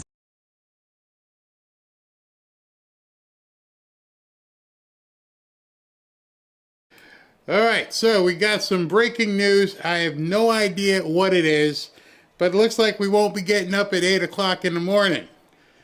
This is also kind of scary. Thanks, SV, for finding this. Air Force One, which President Trump recently boarded to head to the World Economic Forum in Davos, has suddenly turned around and is heading back to D.C. It is unclear why Air Force One pulled the U-turn. Pray for President Trump's safety tonight. Interesting. And here's the map. Somebody actually has a picture of it. It got probably up to, where is that? Maybe outside of Philadelphia, and it turned around. It says Air Force One, somebody says, turns back for a lot of non-emergency reasons, like weather, aerospace, or logistics, until there's an official statement. Speculation just creates noise. Curious what the real reason will end up being. All right, so Air Force One is returning. Obviously a story that's going to be pending. I'm looking to see if anybody's talking about it. I may jump from this interview to see if any of the live channels are having anything. I don't see anybody else reporting this. Interesting. So while she's going to be doing her interview, I am going to check and see if anybody else is reporting this. But he's on his way back. Interesting. Air Force. Let me see if I can find any more information to bring it to you. And the guy was right. Nothing. It could be mechanical. It could be anything. But Air Force One is returning. Let's see here. Don't see anybody else saying that, though. That's pretty interesting. So while she's finishing up the interview, I will continue to look around and see if I see anybody else talking about it. SV, I don't see anybody else mentioning it. So I'm not sure if it's that much of a breaking that people don't know, but we shall certainly find out. Here we go. Nope, I got nothing. I got nothing from anybody else. Everybody says he's taken off. I don't have any breaking news about it returning. So I got one report. Not really sure. Nothing's trending. Don't see it anywhere. But if I were to see it, I would come back to it after this interview is over. Very interesting. Can't even begin to speculate what the heck what's going on. So maybe he'll do it by Zoom instead of having to fly all the way over there. He's just going to do it by Zoom, or I don't know. I have no idea what just happened. We shall see whether whatever it is happened. So we're going to be looking while Katie's talking. SV is saying, it says that Grok has verified that is indeed, it has actually it hasn't returned. It's on its way back. So don't know. It's kind of odd. We'll see whatever it is. He didn't get too far. I mean, he's only been in air for a short period of time. Hold on. Looking at SV's notes here. Hold on. SB says there's speculation about an emergency or major development. All right, not really sure what it is, but let me get to. I'll play the rest of this, and then we'll go to. I'll find a live station that's got something going on. I don't see. Hold on. Okay, here's something else we got. It says, breaking update, U.S. government motorcade seen on interstate racing lights and sirens to Joint Base Andrews near D.C. after Air Force One turns around over the Atlantic Ocean. Reason unclear. Don't know what this could be. You can see everybody's racing towards the airport. Nope, don't know what it is. Let's just wait until we hear what the heck's going on. I'll stay on until I can see some live news. In fact, I may, while that's on, let me put her back on. I don't want to run the commercial she's running, but as soon as that comes back on, I'm going to jump onto my other computer and feed that in as well so we can see what the heck is going on here. Maybe says Secret Service is on the ground in Davos. All right, she's going to finish her interview. I'm going to jump. In office, the president says there's no comparison this time. The White House is firing on all cylinders, but despite racking up win after win, if the Democrats win the House in 2026, impeachment number 3 is most definitely on the table. America has a very big birthday this year, 250 years. Right. Have you ever thought about reflecting on the fact that you're the president now, George Washington was the president many, many years ago, and what that means for you as an American and what it means for the country? Oh, it's so interesting because I was the president and we had a great election against Hillary Clinton. Then the next election was rigged like nobody's ever seen, and all the numbers are out, but more are coming out. It was 100% rigged. And the good part is this is such an important presidency, and I'm not sure I could have had the same impact if it were more normalized, because, the impact is big. This has been a very important presidency. It's a much stronger presidency than the first term, and yet the first term we had, I really think is blowing it away. It's going to blow it away. There is somebody that you are very familiar with that wrote something. I won't mention names. I don't want to get anybody in trouble. But they said that, but they said that the best first year their president has ever had. And if you look at that list that you have there, and that's a small version of it, but not somebody that necessarily would write well about me, said this is probably the best first year their president has ever had. And if you look at that list that you have there, and that's a small version of it, but nobody's done more than we've done. When the biggest tax cuts in history, the biggest regulation cuts in history, all of the military victories that we've had. I mean, we've really, and we're respected all over the world again. I mean, we were laughed at. Think of it. A year and a half ago, we were a joke. We were considered a joke as a nation. A year and a half ago, as the king of Saudi Arabia said, a year and a half ago, you were a dead nation. Now you're the hottest. We are the hottest nation anywhere in the world. And I love saying it. We are now the hottest nation anywhere in the world, and it's not even close. Is there something that you wanted to happen last year that didn't? Is there something that you think your administration could have done better? Well, last year, you mean last term? Last year, you're during your first year in your second term, or during your first term? Year. So I would say this. I think we're clicking on all cylinders. I don't want to get greedy and say, oh, gee, I wish I could have done this. Crime is at an all-time low, despite the fact that we inherited many criminals from the Biden open border policy. So crime is at an all-time low. Our military is doing unbelievable. We are the most powerful military in the world. We showed that with Iran. If you look at the Iran nuclear attack, we knocked out their nuclear capability, which was a big thing, which led to peace in the Middle East. We actually have peace in the Middle East. Nobody thought that was possible. The recent Venezuela attack was incredible. No, from a military standpoint, strategically, people have never seen anything like it. It's been amazing. So I don't think I can ask for the economy. We have the number one, we have the best economy we've ever had. And by the way, prices are coming way down.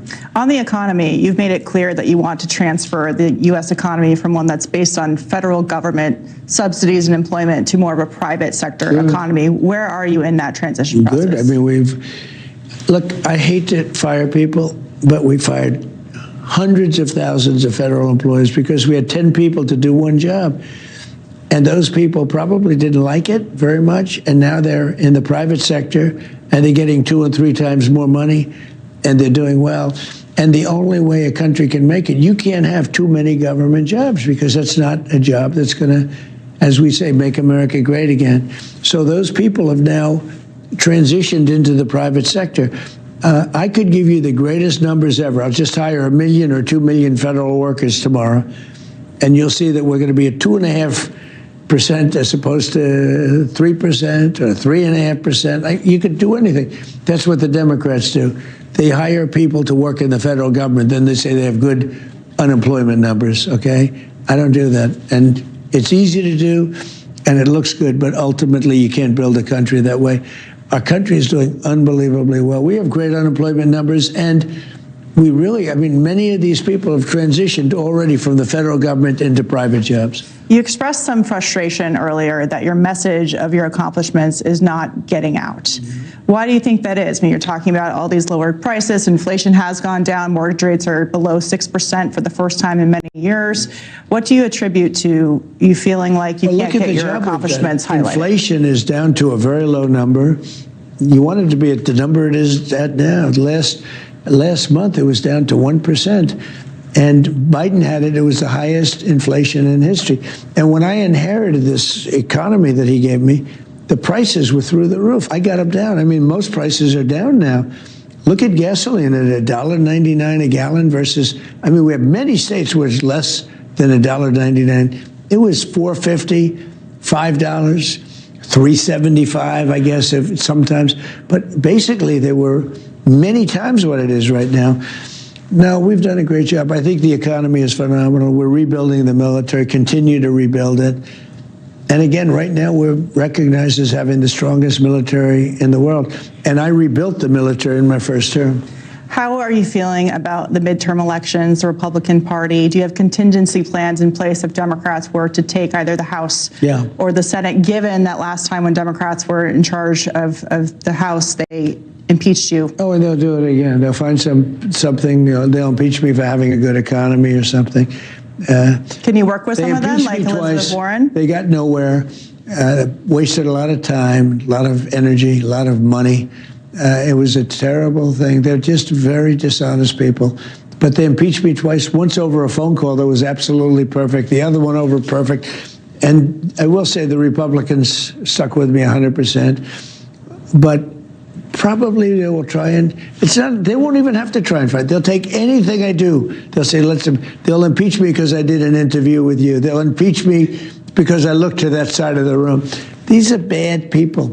These are bad people. You know, when Hillary Clinton did all of the bad stuff, I didn't want to destroy her. I said, I can't do it. And not so much Secretary of State. It was that she's the wife of a president, and I didn't want to do it. And yet they tried to do it to me, which is pretty sad. Coming up, President Trump's thoughts on doing what he calls the most dangerous job in the world. After 2 attempts on his life, he may be onto something. All right, so I have basically checked everywhere. SV is checking everywhere. None of us see anything being reported in the news.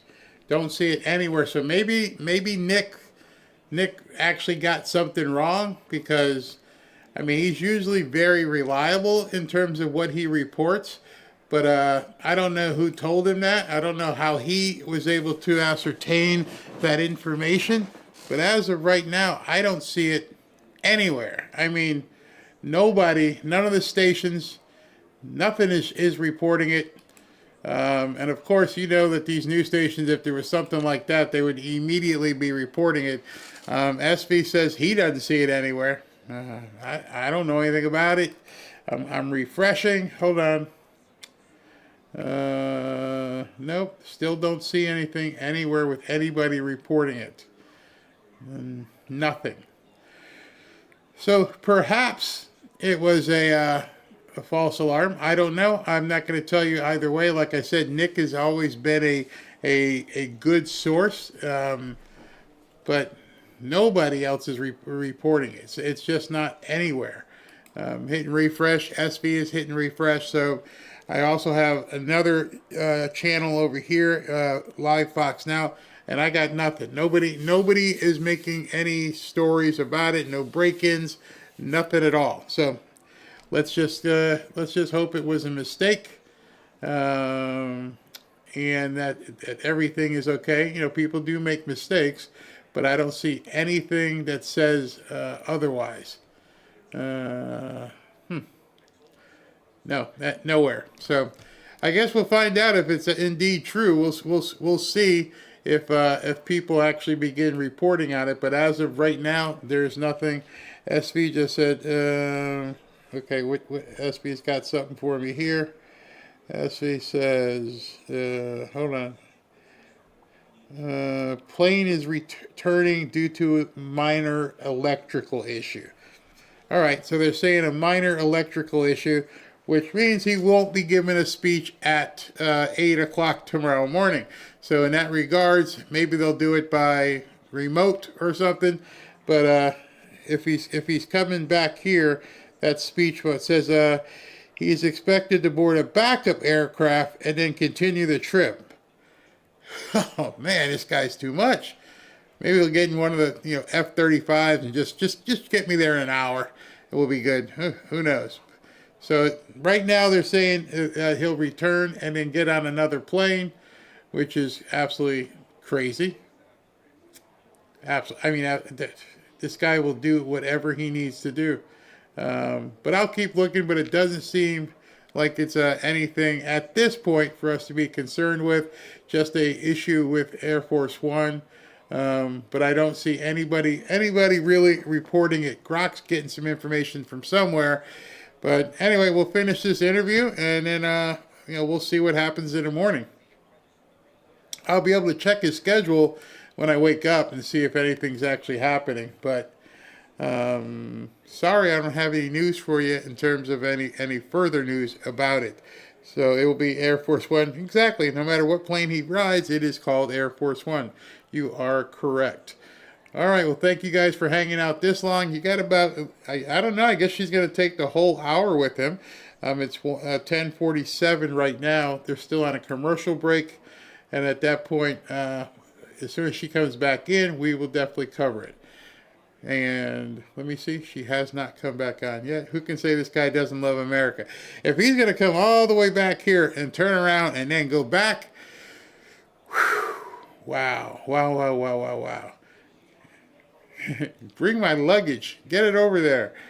This is absolutely crazy if there's something like that. And he doesn't fly alone, as you know. He's got a whole entourage, so everybody's got to unpack and get on another plane.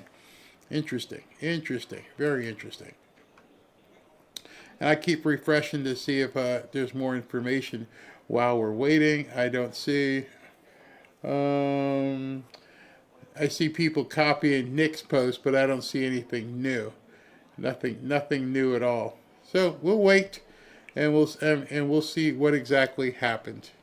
Well, President Trump was very generous with his time at the White House, and we are going to air every single word of our interview, but we weren't able to fit everything into just one show.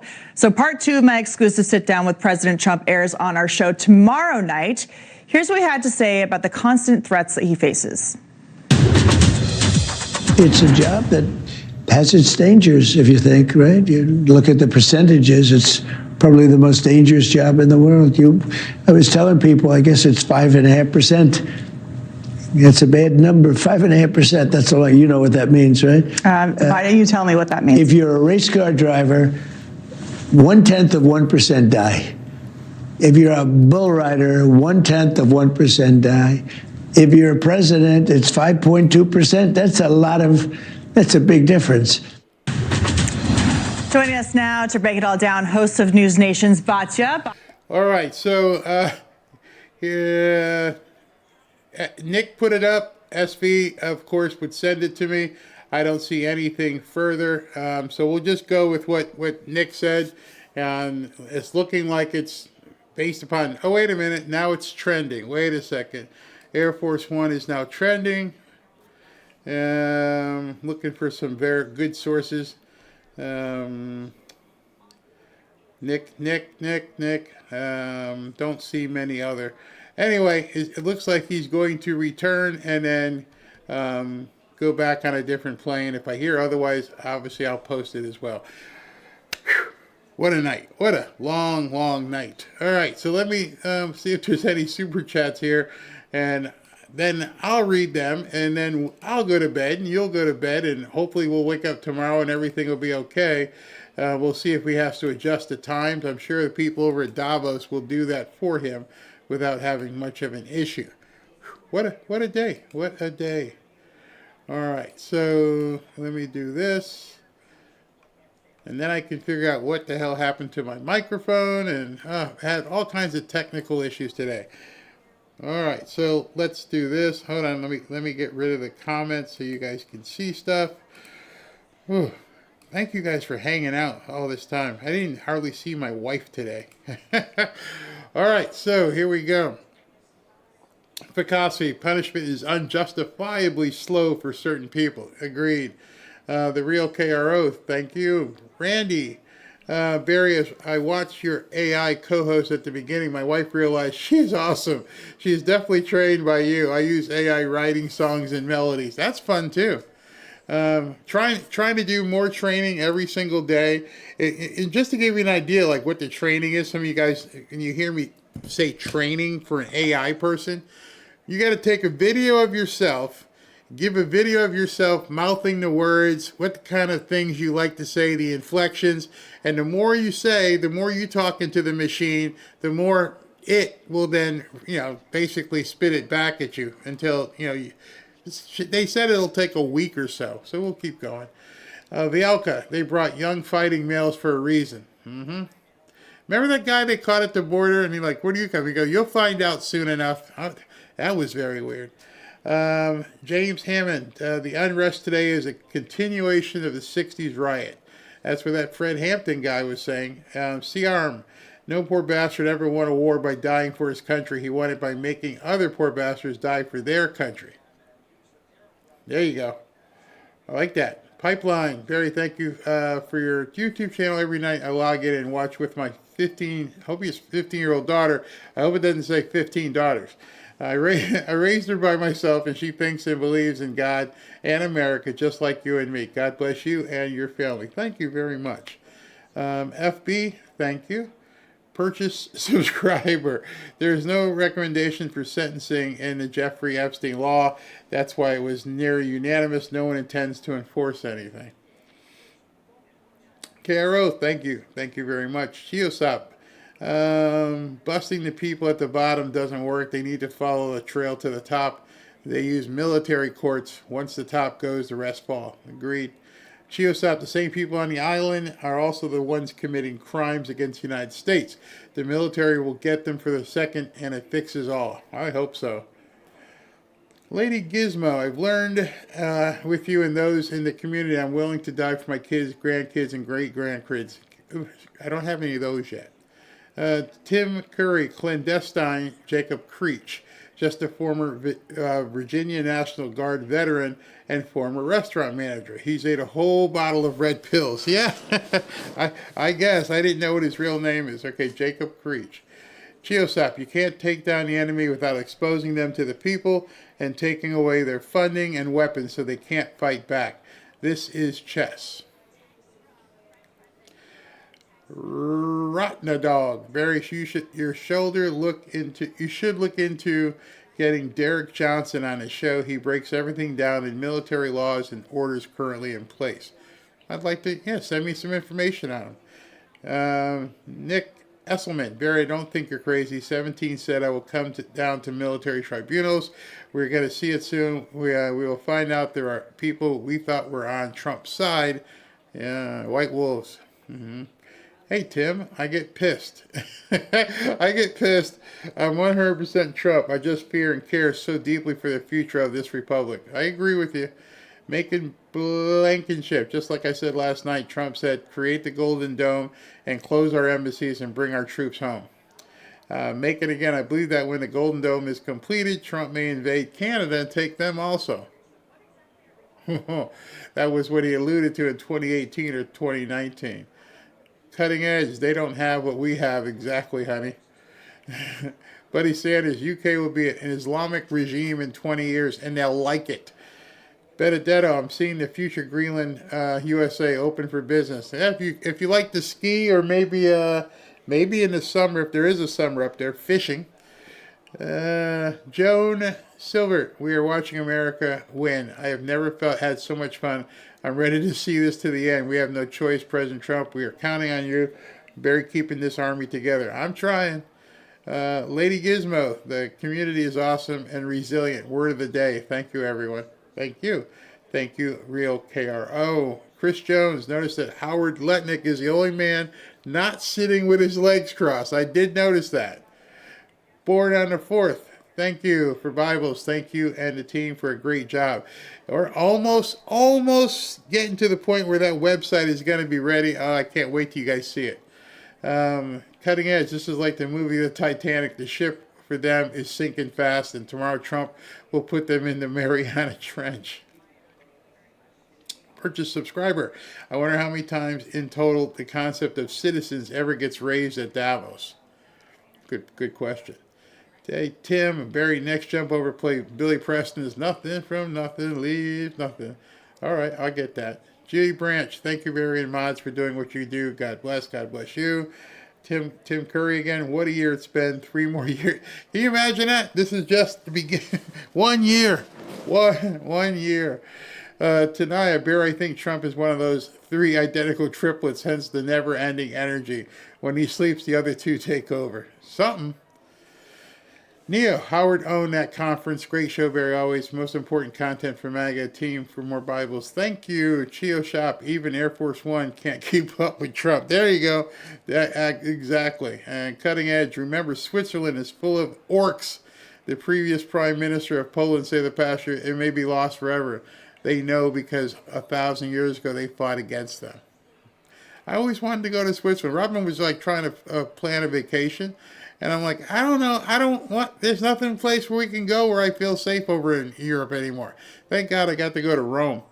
Yorkie, Air Force One turned around due to a minor electrical issue identified by the crew shortly after takeoff, according to Grok. And according to SB, he did it as well. All right, everybody. Let me go ahead and put the after party on for anybody that wants to hang out. I can't wait to find my pillow. I'm going to go to bed. Have a good evening.